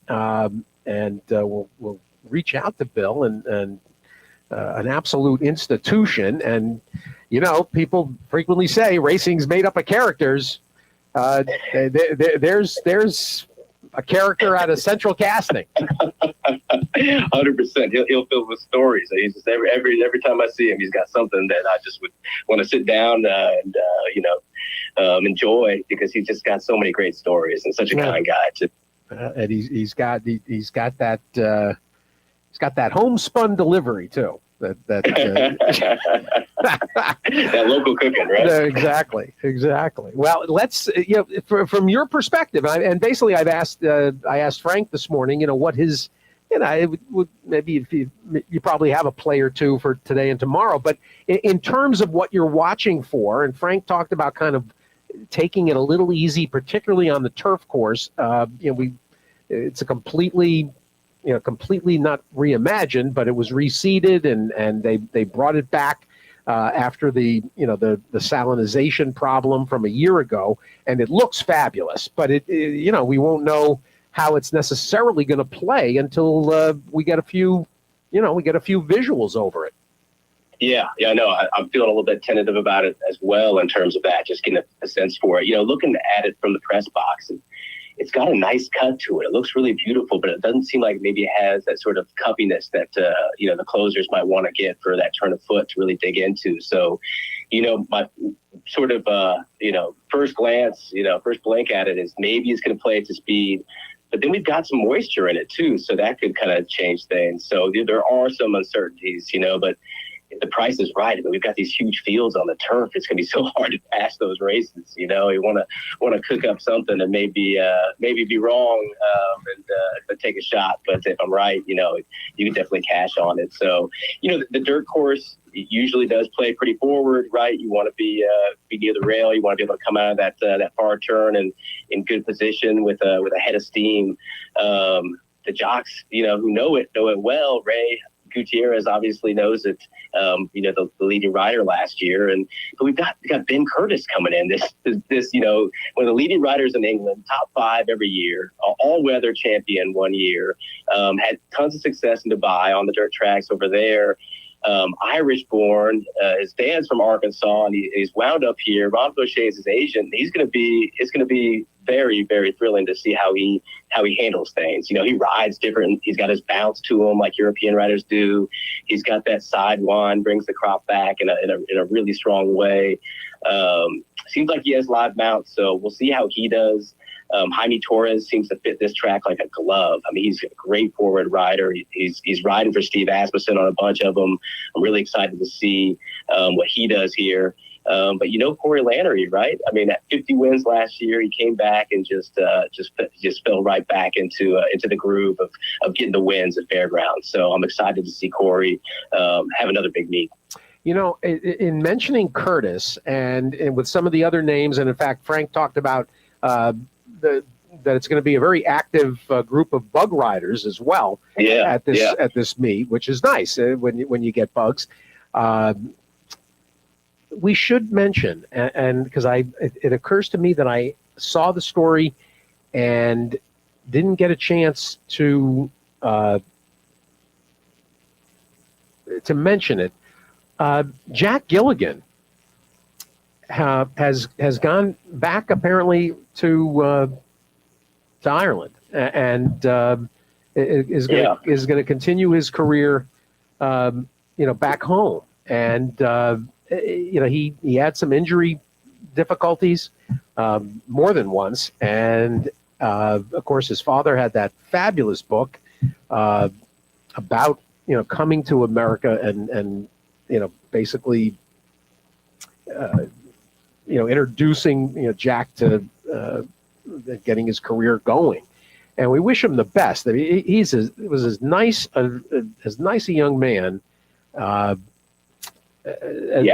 there was on any circuit, right? I mean, it's just terrific. Yeah, and he's one of those guys that obviously a fantastic rider, but just always imagine seeing him in front of the camera. I think he could step over to the other side of things. So maybe he'll come back to us, one day in one shape or another. But we'll miss him around here. He was a great part of not only the races, but also the hanging out after the races and enjoying each other's company. So Jack, we wish him the best. I wanted to slip that in. All right. But the apprentice riders are going to be very interesting. There's this guy, Serafin Carmona, and the talk about him is that he's so easy on a horse. He's just got a great foundation to him, just sits atop, just like textbook form atop a horse and just really easy with him and gets the best out of him. So he's maybe sitting here ready to get some live mounts and get things cooking. Kylie Wellington, she's very interesting, just got her first win in May. And she's coming down from Prairie Meadows with, I think, 23, 24 wins, something like that. And she seems like she's going to be a presence on the scene. Yoel Navas should be getting live mounts. There's a lot of different ways you can go with these apprentices, and they'll keep things spicy. I mean, I feel like everybody's got to hustle this year. There's no resting on your laurels, no thinking that you're the top dog. There's no coming down and just sort of relaxing and thinking you're going to have a great meet. I think there's going to be a lot of hustle on the backside, and between the trainers, the agents, and the jocks, and not only getting these horses in shape, but making sure that you're on the right ones to get those wins. So it's going to be great to see everybody really attack the meet. Well, and as we attack the meet from a handicapping and a horseplay side of things, as mentioned earlier, we got a 9-race card today, including the 3 stakes. Tomorrow, similarly, we got a 10-race card and 3 stakes, and virtually full fields almost everywhere. There is something for everybody. Maybe pick a couple of spots here, KK, and got an idea or two? Yeah, we've got the $1.56. I'd love to see pick up some action, and it's 15%. It's a great thing to play, especially with these fields we're looking at, the turf course, live and ready. And for the stakes today, I do think Whoop Car could be really interesting in that the Dorsey Bear 6 furlong sprint. Brett Calhoun does a great job of using Delta Downs as a prep a lot of times for his horses coming over here to fairgrounds, and just watching that race back. He's one that's shown a ton of speed, and he didn't, he wasn't really asked out of the gate. He was going 6.5 furlongs, which is 2 turns there at Delta Downs. I think he just got a little fitness run in him, and I think he's going to be live and sharp and draws nice outside some other speed. So trying to beat Cree Like a Girl wherever she shows up. She's crossing her in a couple of these, but kind of questioning her form. Whoop Car should be a good price. What else we got? Well, let's hold on. Hold on one second. Let's get everybody situated. 6th race, the 6 horse Whoop Car 8-1 with Mitch Get Rich and Brett Calhoun. This is in the A Bear. All right. Yeah. Then in the next stakes there, the 8, the John Baleen. This is just a great story waiting to happen, right? Murray Baleen, his dad, John Baleen, passed away, I think it was about 6 years ago, at the age of 100. And Baleen Farms has Sabra Tough in here. Louisiana bred, right? These stakes are all Louisiana bred, but this 3-year-old has never faced state bred company.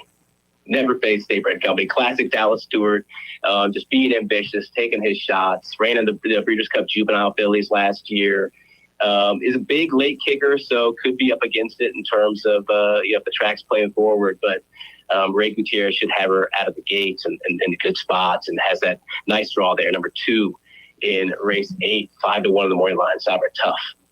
Sabra Tough, absolutely, with Ray Lou. First Lasix too for Sabra Tough. Yeah, I think the time is right to get her picture taken. Why not? All right. And kind of in the same vein, in the Donovan L. Ferguson, the last race number 9, 5.5 furlong sprint for these 2-year-old fillies. Number 1, Clearly a Test, was racing up at Saratoga.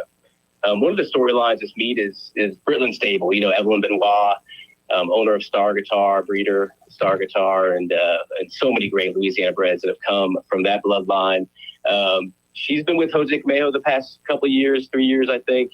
And now she's moved her barn over to Shane Wilson, which is definitely a horseman that you can stand behind as a bettor. He knows how to get him ready, and he definitely wants to be live at the beginning of the meet, where he knows he can take his shots before all the Kentucky barns get down here in full force. So Clearly a Test has been 3 races at Saratoga. I've got heavy speed bias on August 30th. And Bad Dirt Rail that he was on July 13th, or she was on. So I think it's had some tough tracks to run on, and I think this inner draw is going to be good. Can sit up close to it. There's a lot of pace in there, and maybe show something special. 12-1 for this Clearly Now filly, 2 years old. How about that? Homebred out of the Star Guitar mare for Miss Evelyn, and Clearly a Test. Nice. First Lasix as well for this one. And, did not run badly in any of those races at Saratoga. I mean, it was beaten 7, 7, and 9, was 4th 3 times, in modest size fields. But this is also a horse returning, as you mentioned, facing state breds for the first time, like Soccer First time. Yep. Yeah, I mean, Sugar High, that was a game winner on, July 13th, that opening day. Lady Moscato's run well. Stella Maris Genetics, they put up good runs, definitely, and have flattered that. Emery as well. So this is going to be a different field. Yeah. How about that? 12-1. Good job. How about Saturday? Anything yet for tomorrow? Yeah, of course. Got all these combed over. I do. My best bet of the day is not in one of the stakes, but I do think in race 4, Sky Cat, number 3. 7-2 in the Memorial line, I think should be the favorite, but just everything just sets up nicely. Took a nice step forward, looking at thoroughbred figures, and on that last race, and third start in the form cycle has been good before for Sky Cat, so I think we're poised to take another step forward. Should get some pace to run at, and LNG Racing Stables, maybe not widely known out there, but they were our leading owner last year, their first meet here, so they come to get their, to get to the winner's circle and to win. And Ronnie Craven's, tabs Ray Luke Gutierrez for this one. I think that should be a nice one to sort of lean on in your early pick 5, or sort of however you approach the day. That's the 3, Sky Cat, and one of these starter allowance optional claiming type events, kind of a mixed grill group. Yeah, and then a cold double as you go to race 5. Yep. We've got the Joseph Palooza 2-year-old state breds, 5.5 furlongs. Number 3, El Dinero. I love watching races, not only to see trips, but also just to see the talent, right? You can just see talent sometimes. You can see the way they put in their head into the race, the way they move. And El Dinero's just impressed me to no ends. Has one stake win already. And that last race there at Delta Downs, really just a little bit slow out of the gate and caught out wide. I think 5 wide, 7 wide, just sort of blowing the turn a little bit in the first one. That was 2 turns. We're back to 1 turn. I think turns aren't necessarily the specialty for El Dinero, and definitely picks up steam. So our long stretch should suit that one. Another one that's probably going to be the favorite in there. So you probably just want to go 3-3, the old 33 through races 4 and 5, cold double, and see if that comes through. There it is, El Dinero, Follow the Money, James Graham, and 7-2 to start the bidding. All right, where else? Yeah, let's talk about the other stakes in here. We got. Well, wait a minute. Wait a minute. Yeah. We got one thing to talk about, and I'm very surprised and somewhat disappointed that I did not get a call. that I did not get a call from John Green, because there's a debut in the 6th race tomorrow. I've been saving this. What we got? Well, we had John Green when I was at Keeneland last year for the yearling sale, John promised a horse naming contest, and as a result, he said, "Well, I'll pick a horse, and we'll give you the breeding and whatnot, and people can come up with names and ideas for the horse." Okay, so that happens, and the horse was a Vino Rosso out of a hard spun mare named Wind Spun, and I went ahead and entered the contest because I do enjoy naming horses. Yeah. And somehow I felt bad about this, but I managed to win. And so you nailed it. You nailed it. The Vino Rosso out of Wind Spun became Cabernado. And Cabernado, who apparently Mark Cassie told us on the air about 3 months ago was sort of modestly talented. But Cabernado debuts tomorrow as the 8-horse in that sixth race, the Maiden Turf Sprint. And so we're Corey Lannery's aboard, and I am hard pressed not to root hard for Cabernado. Yeah, I mean DJ Staple, right? I mean this is going to be a quality. I think. What do you think? Is this the distance that we want? I don't know. Cassie, when I asked Cassie, the first time I asked Cassie about him, when he first turned up on the watch tab, he said he called him just a horse, which nobody wants to hear that expression. In fact, someone should name a horse just a horse, and almost as a gag, because just a horse. Yeah, just a horse. But I don't know. There actually have been a couple of hints, and there are some workouts that were okay, and I don't know. I don't know. Churchill there. I mean, the 12th best of 108 on October 21st. That's a strong work. And like I was talking about early, Corey, he's on live mounts. I mean, he's not just going to pop on just to hang out with the horse. Well, he wants someone who can get it done. You do have the half to going good. Oy vey. Number 6 in there for coming out for Cox, getting on turf and going good. I think ran 9s as a 2-year-old on Thoroughgraph, and that would definitely win this race. Second out for Brad Cox, James Graham getting up for that. Oy vey. You gotta love that. It's hard to believe there hasn't been an Oy vey recently. It's been said by many an owner, but not exactly. Not the name of the horse, right? Yeah. Well, so is just a horse. But all right. So you were headed to the other stakes. Yeah, the longer dirt mail, the Morial, it's an interesting one. There's not much pace in there. You can see the Delomes, famous quarterback Jake Delhomme, of course, a great Louisiana horseman family with Jerry and Jeff. They entered Mangum in here. We'll see. He's cross-entered. I think they saw that there wasn't much pace in number 6, Mangum. I think Behemoth Star is the one that we want. Looking at the form cycle for Behemoth Star, he does sort of cycle out and then just sort of ease back in, and then he makes a big jump forward. It's what we've seen in the past. I think, that Remington Park run, he really does grind late. He just keeps on finding, doesn't ever give up. And it was, it's a shorter stretch there. He's back to fairgrounds, which I think he'll love. So I do want to lean on Behemoth Star, but you've got who took the money in there, who's a late kicker, gets to Sean Parker, his number 1 rider back up, who knows him well. He's got a mind of his own. Sometimes he just doesn't respond. That's what Deshaun always says. So who took the money has got some big figures, but maybe doesn't have enough pace to work with. So maybe we can beat a favorite there. All right. Anything else? And got to talk about the last race number 10. I do like the Steve Asmussen first time starter, Sacred Saint. This one is a sibling to Scuderia, who's racing in the stakes and the race right before, who won on debut. Took a little bit to get to the track. I think it was a 4-year-old when Scuderia came out, named for like a local radio star, as well as the Porsche. But Sacred Saint, I think, is going to be live on that first run there. And has a good draw there. I think outside the dangerous threat in there. That first timer from Coto Grove and trained by Brad Cox. Undercover Girl, the number 9. Also seems like another good one in there. But I think the 3 might give us a little more value.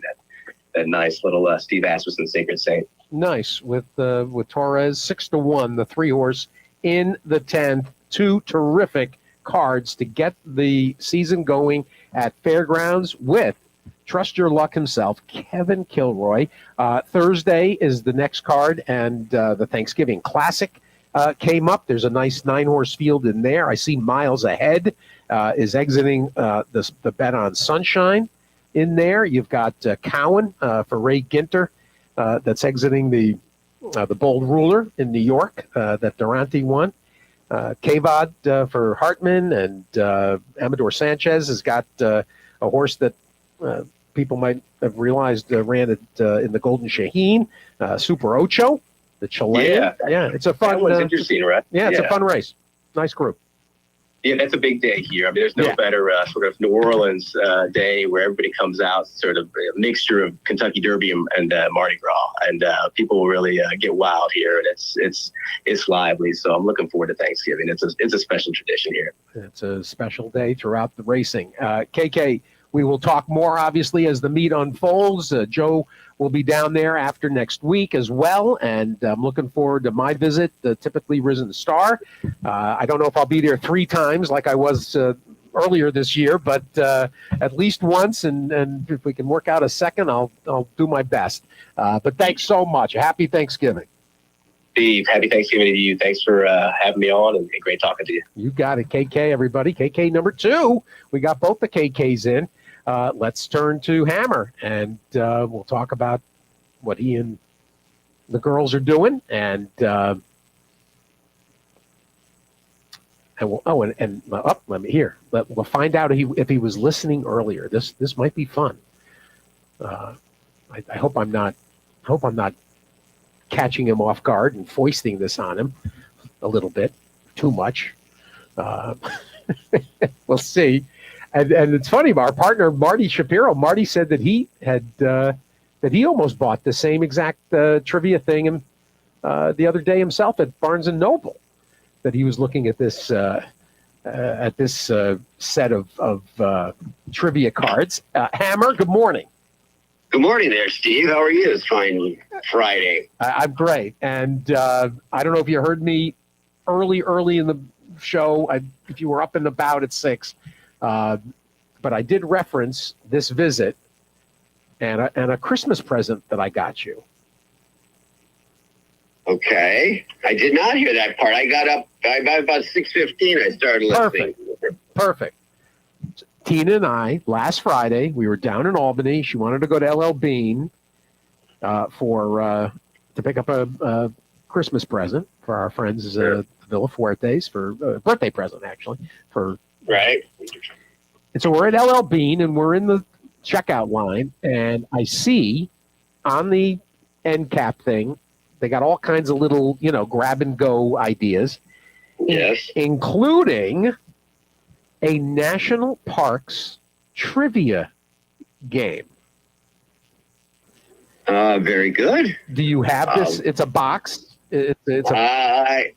I'm not sure. I got something last year, and we actually played it. I don't know if it's the same one, but it was a national park game. Yes, but it might be different. They might be all over the place. Well, this has got 4 categories: cultural history, plants, animals, and water, tourism, and geology and astronomy. Doesn't sound familiar, so I love it. All right, I love it. You're gonna, and then there's 2 questions on each card. I don't know what the rules are, or if it's just something to sit around and everybody.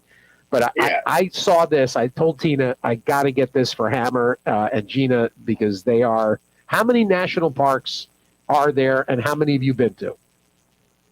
I don't know I don't know how many there are, but I've probably been to 75% of them.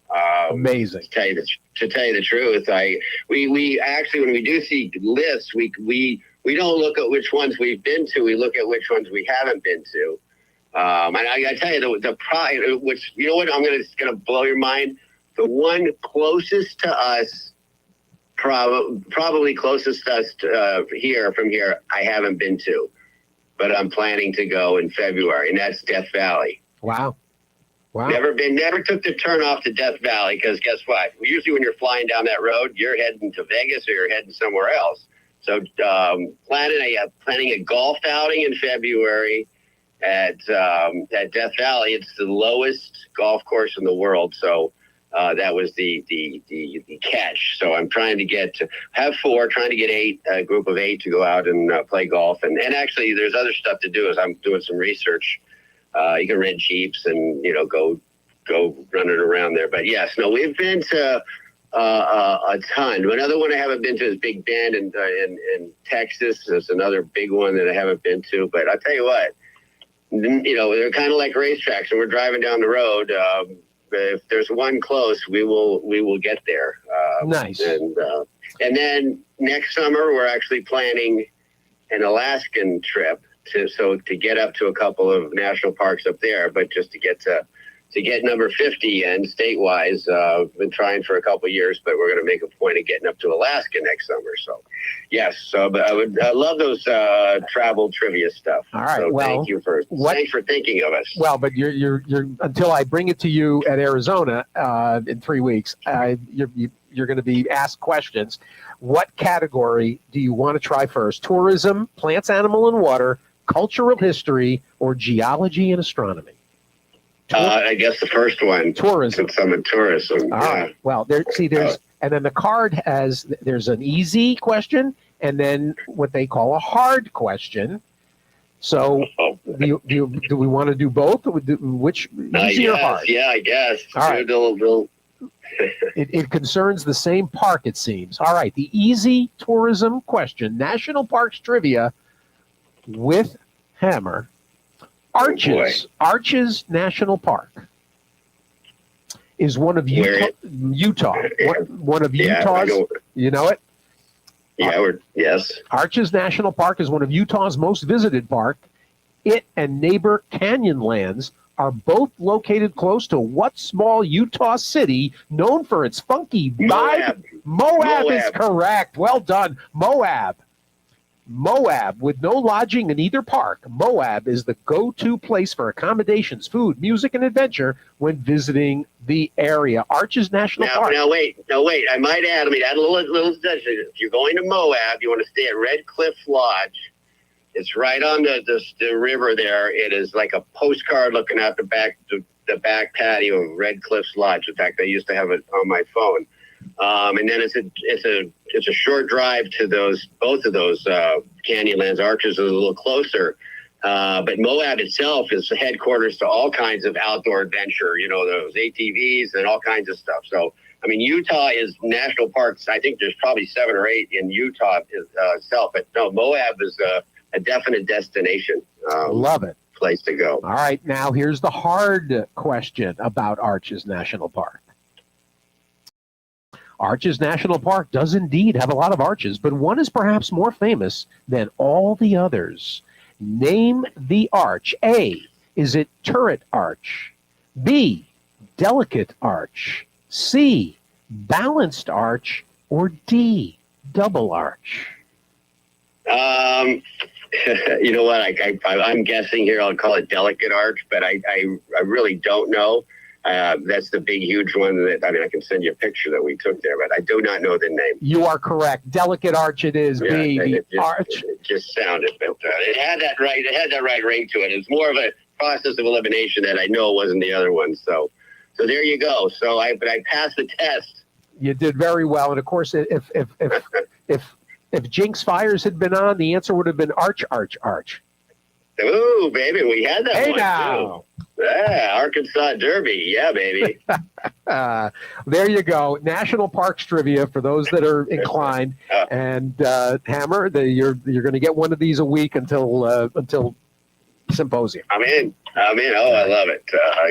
You got me all pumped up about where's the next trip going. It's funny because you're talking to everyone about Thanksgiving, and traditionally in California, Southern California, racing wise, it's not a big a big deal.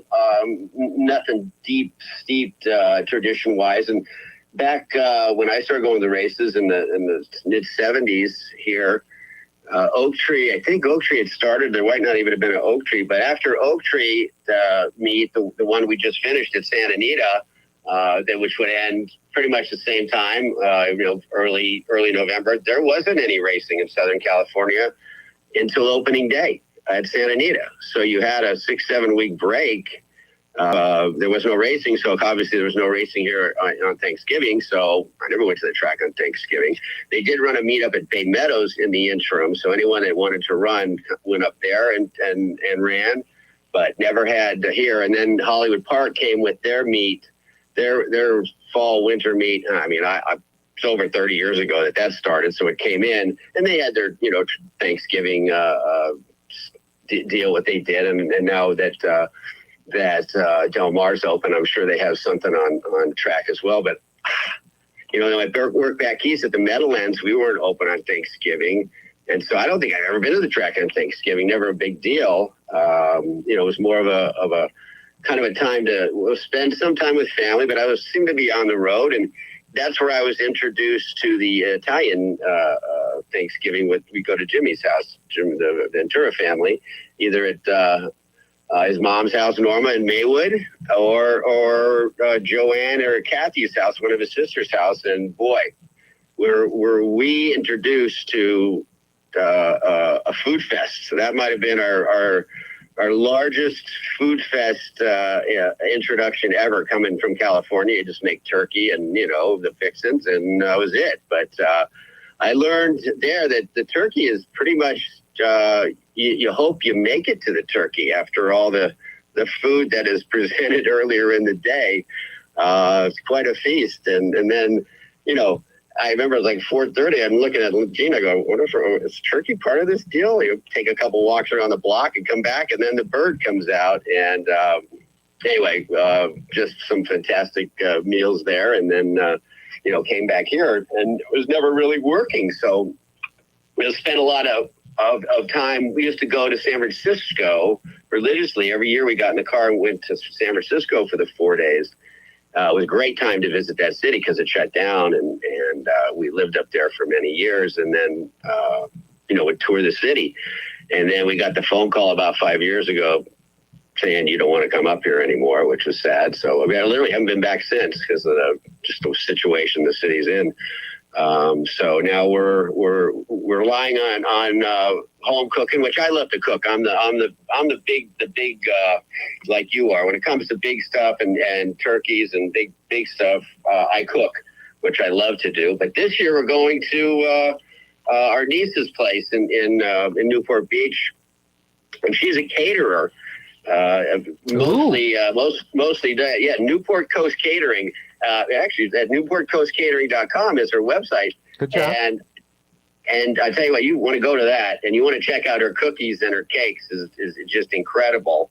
But she's doing and putting on a show here this next week, and so we're headed down there. So relieved of some cooking again, but we will not be a mess of eating some good food. But yes, I was surprised. I go, oh, she does turkey too. So probably have a cake in the shape of a turkey. But yeah, NewportCoastCatering.com. I'll get a little plug in there, unexpected plug for her. But anyone down there that's putting on any kind of a celebration or wedding or anything, she does all that stuff. But yeah, so Thanksgiving traditionally out here race wise is kind of a mental break. I know for me, I just kind of take a little breather, and although I've been on the phone all week with racing groups and committees, and talking about things in the game and trying to get some things straight out and some new ideas out there. So we'll continue those talks in Arizona, but we have there's some ideas floating around out there that hopefully, many for the player, and the unrepresented players that have been void of having their voice heard in instances where they probably should be involved. And so there's some stuff rattling around out there that hopefully we can debut in the early months of 2024. But yeah, feeling good. Just getting, like I said, this is mental break time for me. Always kind of has been, and Del Mar's open. I don't want to miss that, but it's still strange. I think here for most Californians that Del Mar runs in July and August in the sun, and I have made it down a couple of times this time of year, and I tell you what, those of us who spend time down there in the summer, the hustle bustle is gone. It's actually a pretty cool time to go down there and just totally relax, go to those restaurants you wanted to that you couldn't get in. Everything's a little bit more affordable this time of year. Yeah. And the racing, they're 3 days a week. They're Friday, Saturday, Sunday, except for that Thursday, Thanksgiving week. They'll go Thursday, Friday, Saturday, Sunday. And it's it's a lot less a lot less hustle bustle, more relaxing, I should say. Down there, and you can still go to the beach. It might not be 75 or 80, but it's still usually, just nice. I mean, I can go to the beach with a book and a chair and be fine, and just take in the surroundings. But yeah, that's where we are here. Like I said, not much happening, but a lot. I hear you talking about the fairgrounds opening up, which is great, and it's good to hear that. I heard the T word mentioned, turf, that's back, combined with the problems, at Churchill that they've had. Boy, the last, 6-8 months putting in their turf course, it's I don't know. It's not everything in this game is not as easy as it looks. Just plant the grass, but we hope they get that straightened out. But glad to hear that the fairgrounds is back up and running with their grass course. It's kind of part of the winter program you look for when you turn on the TV and looking for something to wager. Tampa Bay, boy, have they come a long way in the last 10-15 years, haven't they? Allison does a great job. Allison DeLuca down there does a great job. It's a great place to winter for some of the northeastern tracks like Monmouth and Delaware and that. And the Tampa Bay Derby, I think, has gone from just a race to a legitimate Kentucky Derby prep, and I think that's helped put them on the map. Consistent racing, like you mentioned, the turf course earlier. Some trainers will make that trip up there to break their maiden or to run in a lounge race or two. But I think the Gulfstream situation's been ironed out. They've been doing some reconfiguration and redoing with the turf course there, combined with the synthetic surface they put in. So their course is back to normal. So there's no need to escape the Gulfstream course to get to Tampa anymore. But anyway, it's all good. Speaking of synthetic, right now as we speak, the starting the operation of transforming the inner training track at Santa Anita to PETA. And so that'll be new out here. That'll be done sometime mid-February. And what that will do, the training track here was a great spot. It was the salvation when it rained here. Everybody decided to move their works or training to the training track, because it was deep and it was safe, and it handled water very well. But new rules, new regulations about training and things when it's wet. Decided to put in the PETA track on the recommendation of many trainers, and so that track will now theoretically be training rain or shine every day, and nice. So that will really help. And we don't train on the turf here as a rule. So that will give the turf horses, who most of them did train on the training track anyway, they can get their works in on that surface. And people ask, well, why don't you train on the turf? Well, you have to remember that the unique configuration of Santa Anita with the hill. Coming down the hill, they cross over the main track. And so if you continually have workouts 30, 40 horses a week. Eventually a divot happens out there on that outside part where they cross right after they cross the dirt, they come across that. And you just don't need that. And if it didn't have that, of course, there was no reason not to train out there. But just don't want to have any type of uneven surface when they cross the dirt there. And kind of got out of hand with a lot of too many horses wanting to work. And so just kind of pulled the plug out there. I guess it had to be good 5, 6, 7, 8 years ago. Easily. We started it. So, and you know what? In the end, had a couple complaints, but in the end, the same horses, same guys are winning. It wasn't everybody just adjusted. It's one of those things. As long as you're not doing it and I'm not, as long as everybody's the same, it's fine. It's not when you start picking and choosing who can do things, that's when you get into trouble. Yeah. No. But anyway, we got a couple. Actually, you know what? I didn't realize. I don't know who you were talking to, Gary or someone, about the Derby pool. I didn't. Maybe I wasn't paying attention. I didn't hear that much on it. The first Kentucky Derby future pool. Is that normal to close this early? That they added the Breeders' Cup, the one that's a fairly new wrinkle. The one that they added Breeders' Cup week. Well, I like it. I mean, I'm glad they did, and for those quote, I didn't see. Do they have? Are the horses listed individually, or is it a?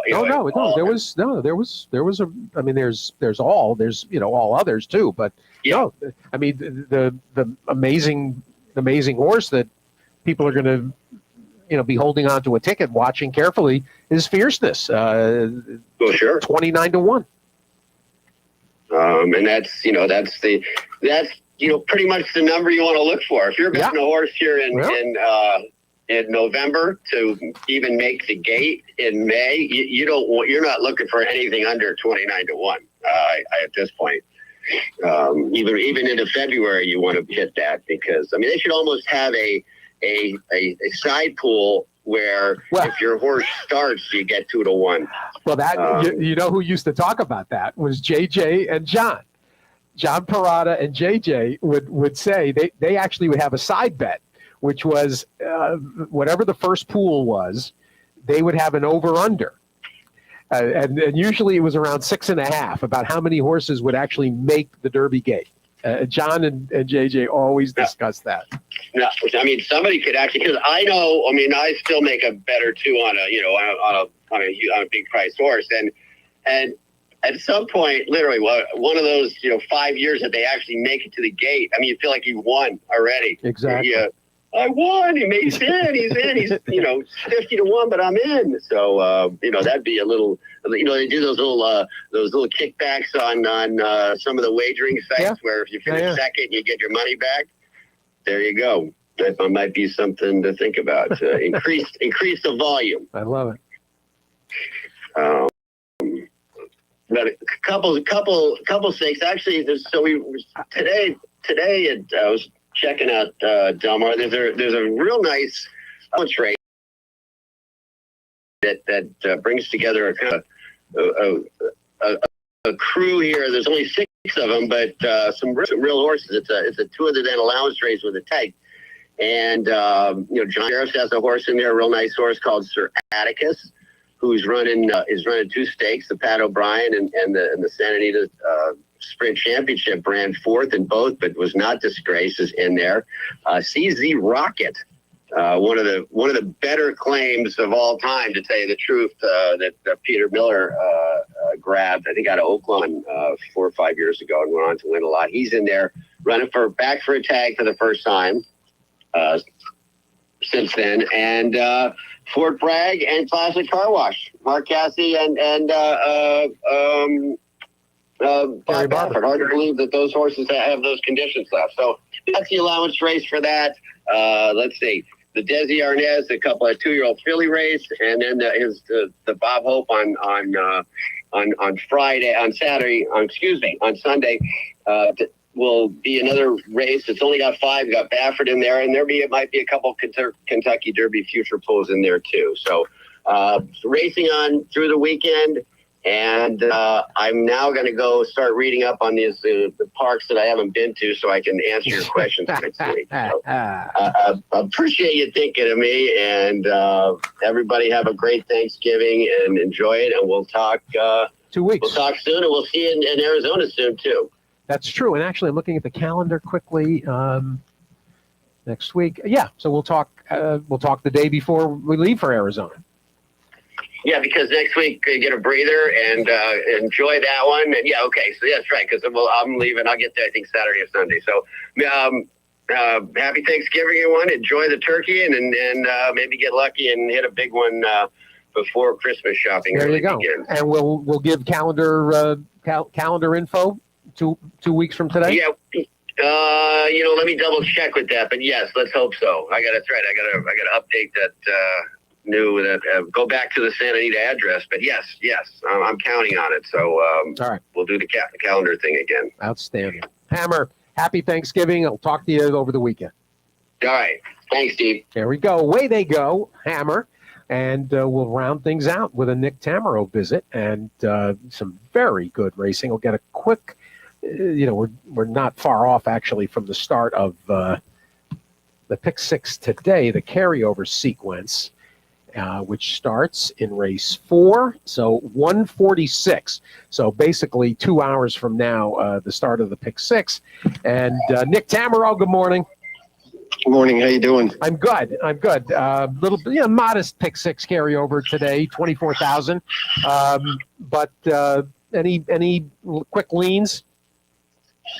Nothing too crazy. I think it's a tough sequence. Actually, I think the stake race, the turf sprint for older females is a tough race. There's a couple of scratches and they're not really anybody terribly influential. I think if you're playing the pick six, what you probably want to do is narrow down the races that could be maybe a little bit more simple. And it really feels like Memorialized to me should win the Tepin, which goes as the 6th. I thought she ran very, very well last time. Her performance, the running line belies her performance. She ran much better than it looks with a wide trip. And I think if she gets back to that good run, 2 starts back, she's very, very dangerous. So that felt like a leg where you could narrow it down. The 5th looks like a 2-horse race with the 1 and 8. We don't know what we're going to get out of Judge Rule's first time out. At least take a look at those doubles in the 4th into it to get a sense of how much money that one's taking. And then you get that tricky 7th race, the Allowance, where I think Scaramouche is a little bit dangerous, maybe finally getting back to a dry track. And you have to make a decision, of course, on Baby Yoda, who it looks like the clock struck midnight on him, as well as Kinetic Sky looking to rebound for Rick Dutrow on a little bit of a cutback. So, yeah, tough sequence. It's one that wouldn't be completely shocked if it carries again, but I do think somebody will be able to tag it. There's a couple races in there where you can narrow it down a bit. Scully tossed out Miss Fashionista in the nightcap as dangerous. He thinks the one of the Pletchers at a big price. Hey, nothing wrong with that, right? I'm not a huge fan of Bernardini's on the grass, but there's some turf on the dam side that might be enough to negate that. Yeah, the Patio Prado Dam. So let's turn to Saturday because it's a fabulous card, Nick. Yeah, the end of turf racing this weekend also. I know that the racing office took a bit of a stand there and decided that they would end turf racing the weekend before Thanksgiving, even though the weather conditions are still somewhat okay, but probably better than having to play the turf roulette coming up, especially with these 2 courses now set to get significantly more use as time goes by. So it did come up a really nice card, no doubt. Before we talk about it, one thing I did promise everybody: give them your feel and your conclusions about the takedown in the 7th yesterday. Oh, it's pretty tough not to feel like that was a hard one to get behind. I think. Obviously, everybody's subjective in these scenarios, and everybody says, well, I've seen worse, or, I've seen them come down for doing less, and so on and so forth. And the problem, Steve, is that what we want is a standard. We just want something that we can say, okay, those of us that are really following this thing, and even the general public that follows it, maybe a bit more passively, we know this is clearly not a disqualification. And I personally can't get behind a system where a horse that wins like that gets disqualified because the fourth place horse might have run third. And I can't leave that level of interpretation up to three people that are sitting atop a grandstand watching replays. I mean, I understand they go through some formal schooling and they have a background that would lead you to believe they can. I can't give them that responsibility. I can't let them control potentially that kind of money. So not something that I would have absolutely never disqualified that horse. That would have been a very, very easy no change. I would have been happy to bring Ruben Silvera in and say to him, quite clearly, you need to be careful about lugging in when your horse makes the front, even if they're a little bit tired. But I also would have had a conversation with Irad because it seemed like he overreacted to the lugging in of Be of Courage, and that is what affected the two runners to the inside. And I don't know if he had a bit of a delayed reaction or what, but it is pretty ironic that in that situation he gets put up at 13-1. And without going on a huge tangent about it, I think the race that you could draw maybe a bit of a comparison to was the tight finish on the Mellon turf at Saratoga, where Irad was responsible for the interference. He was on a Michael Dubb horse. I forget the horse's name. Maybe Eyes on Target. I can't remember. But anyway, he created the interference. The difference is that was a packed finish. Like, there were a number of horses in the mix there. Yes, it was a minor placing that a horse may have been cost, but there were a lot of horses stacked together. And in that kind of situation, I think it's a lot easier to say, well, that horse may have run third, or this could have cost that horse second. And I understand we also have an obligation to protect the betting public, because in this country, we bet a lot of money on intra-race exotics. Nowadays, it seems like we bet significantly more money on those. But at the same time, you can't penalize a jockey and a horse that won so easily for what really, in the grand scheme of things, was very, very minor. So put me firmly in the camp that would have never even dreamt of disqualifying that horse. That was the uniform opinion, it seemed. And this is the second bad one in a while, Steve. Now, you and I didn't necessarily talk about it, but that Gallant Blue disqualification was one of the worst decisions I've ever seen. I mean, Sterling Silver getting taken down there and a double disqualification that put up Caramel Swirl was not only a misinterpretation to me of the rules, but also what happened on the racetrack. And the problem is that if we're going to go to like a hard category 2 approach where we're very concerned with horses getting cost of placing, that's a big departure from where the Naira Stewards had been in the prior, 3 to 4 years. They had been a very, much more of a, I hate using the phrase no blood, no foul, but at the same time, I mean, it took a very serious infraction to get them to disqualify. I don't want them to become disqualification happy, because the more the stewards are making decisions on what happened on the racetrack, the worse we're all off. Good job. Let's turn to the action on Saturday. And again, we've got, there's going to be apparently a little bit of rain, but hopefully it keeps things intact, because there are just too many good turf races on tomorrow's card. The Grade 2 Hill Prince, where, of course, Integration is going to be a heavy favorite. There's the Turf Sprint Championship, which goes as the 9th. Even the Maiden and the Allowance wins are good. Races are good. You got that Turf First Level Allowance going to mile and an 1/8 as the 6th race. This is a fun card. Yeah, really, really good card. It's just simply not permitted that these turf sprinters get to run on a day where there's no rain. They're just not allowed. Yeah. It's been a requirement over the last 3 months, and it's been kind of a try and go for a lot of them. I mean, I'll tell you that Dancing Buck was a horse that I was really waiting to bet back after Saratoga, because I was among the people that felt like being inside on the final 2 weeks of the meet on the Mellon turf was a big disadvantage. I also thought that he really lost any opportunity to establish an edge on that field with them so packed together in a slow pace, and that was really what helped Thin White Duke get it done. I'll tell you, Steve, I like Thin White Duke right back in here. I think he's actually run 2 very, very nice races since that Harvey pack on the dirt, and I don't see why he's not going to get a particularly good pace setup in here. Nothing better is certainly not being sent back by Jorge Duarte to rate.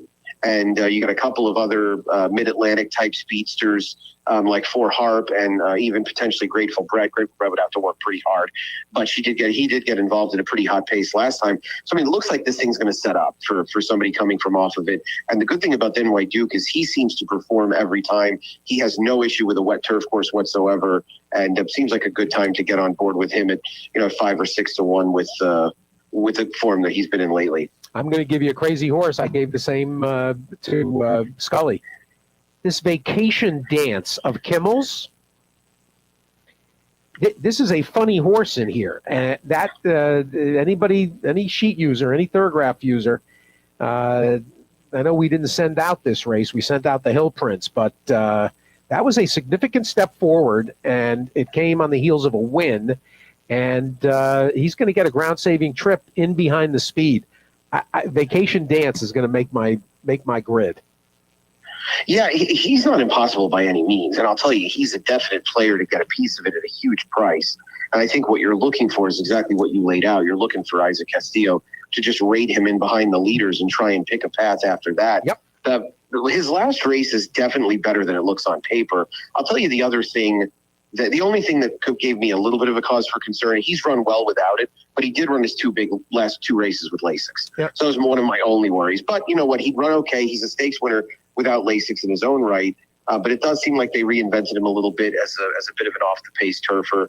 Another horse who's run well on this course is obviously not going to be that kind of price, but Allegan obviously has to be given some consideration for Ned Allard. And, you know, I love these scenarios where horses are coming in with dirt races that might muddy up their form a little bit, pun intended, because people put so much stock in that most recent running line. But, you know, you go back through Allegan's past performances and save that race in the Parks Dash where he just didn't show up. He's been very consistent. He's run well here as well, scoring a huge upset last year at 58-1, almost a year to the day. So no argument for me with him. And this race is more attractive from a betting perspective because, I mean, I'd book every cent that they bet on Witt. How is Witt going to win this race from the rail? You know, I think he's always been a sprinter, and I love the idea of him getting back to sprinting. I just think it could ultimately be on the dirt rather than the turf. You've got to be a little bit quicker to the punch than he is to be effective sprinting on the turf. Talk about the Hill Prince, the Grade 2, got a 9-horse field, and integration. David made even money, which I understand, but there's some nice horse flesh in here. Yeah, you know, he took down a well-fancied Chad Brown horse last time in program trading. Activist Investing was also in that field. And, you know, we didn't know what we were going to get from integration after the big effort at Colonial on debut, and he stepped right up really without issue. It's a beautifully bred horse out of the mare Harmonized that Bill Mott trained, who was very good over the years. I think she ran third in the QE2 at Keeneland back in 2016. That sounds right. You know, catches 3 Chad Brown horses in here, and I suppose the best of them is I'm Very Busy, who I will admit, you know, and I don't know how much he may have moved forward getting Lasix in his last 2 starts, but he was very good last time. I mean, he was quick to the punch. He was close to the pace. The pace was strong, and he just absolutely obliterated them. So I would say be very careful about overlooking I'm Very Busy, who might have a little bit of a tactical advantage on a horse like Integration, though I don't think Integration really needs to come from way out of it. You know, one of the unknowns is what to do with a horse like Equitize, who Chad sent to Tampa to break his maiden. He's now coming back off a long layoff. This is the one that IRAD ends up on. Obviously, you'd think this horse has a world of upside, but it looks to me when push comes to shove like Integration is supposed to win the race. And he really shapes up as an interesting turf horse for next year because the what he's shown so far early in his career for a guy like Shug, that really hints at having some serious ability. Well, and I'm going to mention Faraday at 10-1. To me, and I not that you know, past success finding the right Chad is a guarantee of future winnings, but this one has that same look that we got last weekend. You know, basically, and granted, you know, the allowance race at Kentucky Downs may has just as well been a stake for the money they ran. But I like what Faraday has done in the Maiden Breaker and then the trip to Kentucky Downs. Yeah, I do too. And I've generally wanted to bet back anybody that was wide for any appreciable period of time on September 9th or 10th at Kentucky Downs. That was when you really had the full advantage of being inside was felt those 2 days. That was when they took the rail all the way down. And he made a pretty decent part of his move on the outside. So I'm definitely on board with Faraday, who is, of course, out of that brilliant mare Dynaire, who produced Sadler's Joy, among others. And so I think distance is always going to be on Faraday's side, maybe a little bit more distance than he's getting in this race. But with that said, I think his last race, while it looks like he might have been shortening up a little bit late, he did some hard running along the way. So I'd give him a bit of an excuse for that. And he seems like this horse seems like a really fun long range prospect for distance races in this country over the next couple of years. I would imagine, he's got a graded stake at 11 plus furlongs on his resume at some point. How about the two-year-old stakes, the Notebook and the Key Sense? Yeah, the Notebook goes as the first of them. It's the fourth New York breds that really what they're all doing is escaping El Grande O for the most part. And I think they've all earned it. Even Works for Me, who's faced Open Company in his last two, was bested by the Wine Steward. And El Grande O 3 starts back in the funny side. He's kind of a deserving favorite. I don't love him. I don't think that he's by any means any kind of cinch. I thought Agalos the Great ran well in the Sleepy Hollow. That was a race where El Grande O set a pretty strong pace and stayed on. And Agalos the Great more than likely is a horse who wants to go a little bit shorter. So I'm not going to be surprised if he's more effective at 6 furlongs. Looks like a horse that runs effectively with a nice target in front of him. So I'd probably say, I think he's the likeliest winner. I'm not wild about him as the favorite. I thought Wine Responsibly was a little interesting, a steadily improving horse that gets on a dry surface more than likely this time around, depending on how much rain ends up falling. And I could make a case for him cutting back in distance. Felt to me like they'd go quick enough on the front end to set things up. So I think I might end up landing there in terms of my top pick. He was one that I had a bit of an eye on. I know he won an off the turf race 2 back and didn't really make a huge bid at any point last time, but this is a much softer field than what he faced in that Sleepy Hollow. The Key Sense you mentioned, right? Yeah, that one's obviously very tough as well. The 2-year-old fillies are a bit of a different group, and you don't have some of the principals in this group coming back. Alex Bregman and et al. Own Solo Shot, who was an impressive debut winner at Saratoga, came back and won at Finger Lake. She'll try to make it 3 for 3, and she's probably the speed of the speed. I don't know who's necessarily going to keep up with her early. I would imagine Manny will be pretty much on the muscle coming out of the gate. Ashburn Alley was very good on debut. That was a strong pace. She stalked it, went on with it very impressively. I think Tricky Temper cutting back turf to dirt is a little interesting as well. I liked her maiden win, and I don't think that she was quite in position in the Seeking the Ante, chasing that hot pace. So she seems like a reasonable alternative. And I know Kara's Time has stepped up her game in her last couple of starts. I think her speed might be dulled a bit by this cutback in distance. I think Solo Shot might have an edge on her early. Good card. And the Sunday card actually is all right as well. That includes a terrific Central Park. Came up fabulous, the 1 mile turf event for the 2-year-olds. And what's the other stake? I'm missing. Was that the Atlantic Beach, or is that today? I'm losing.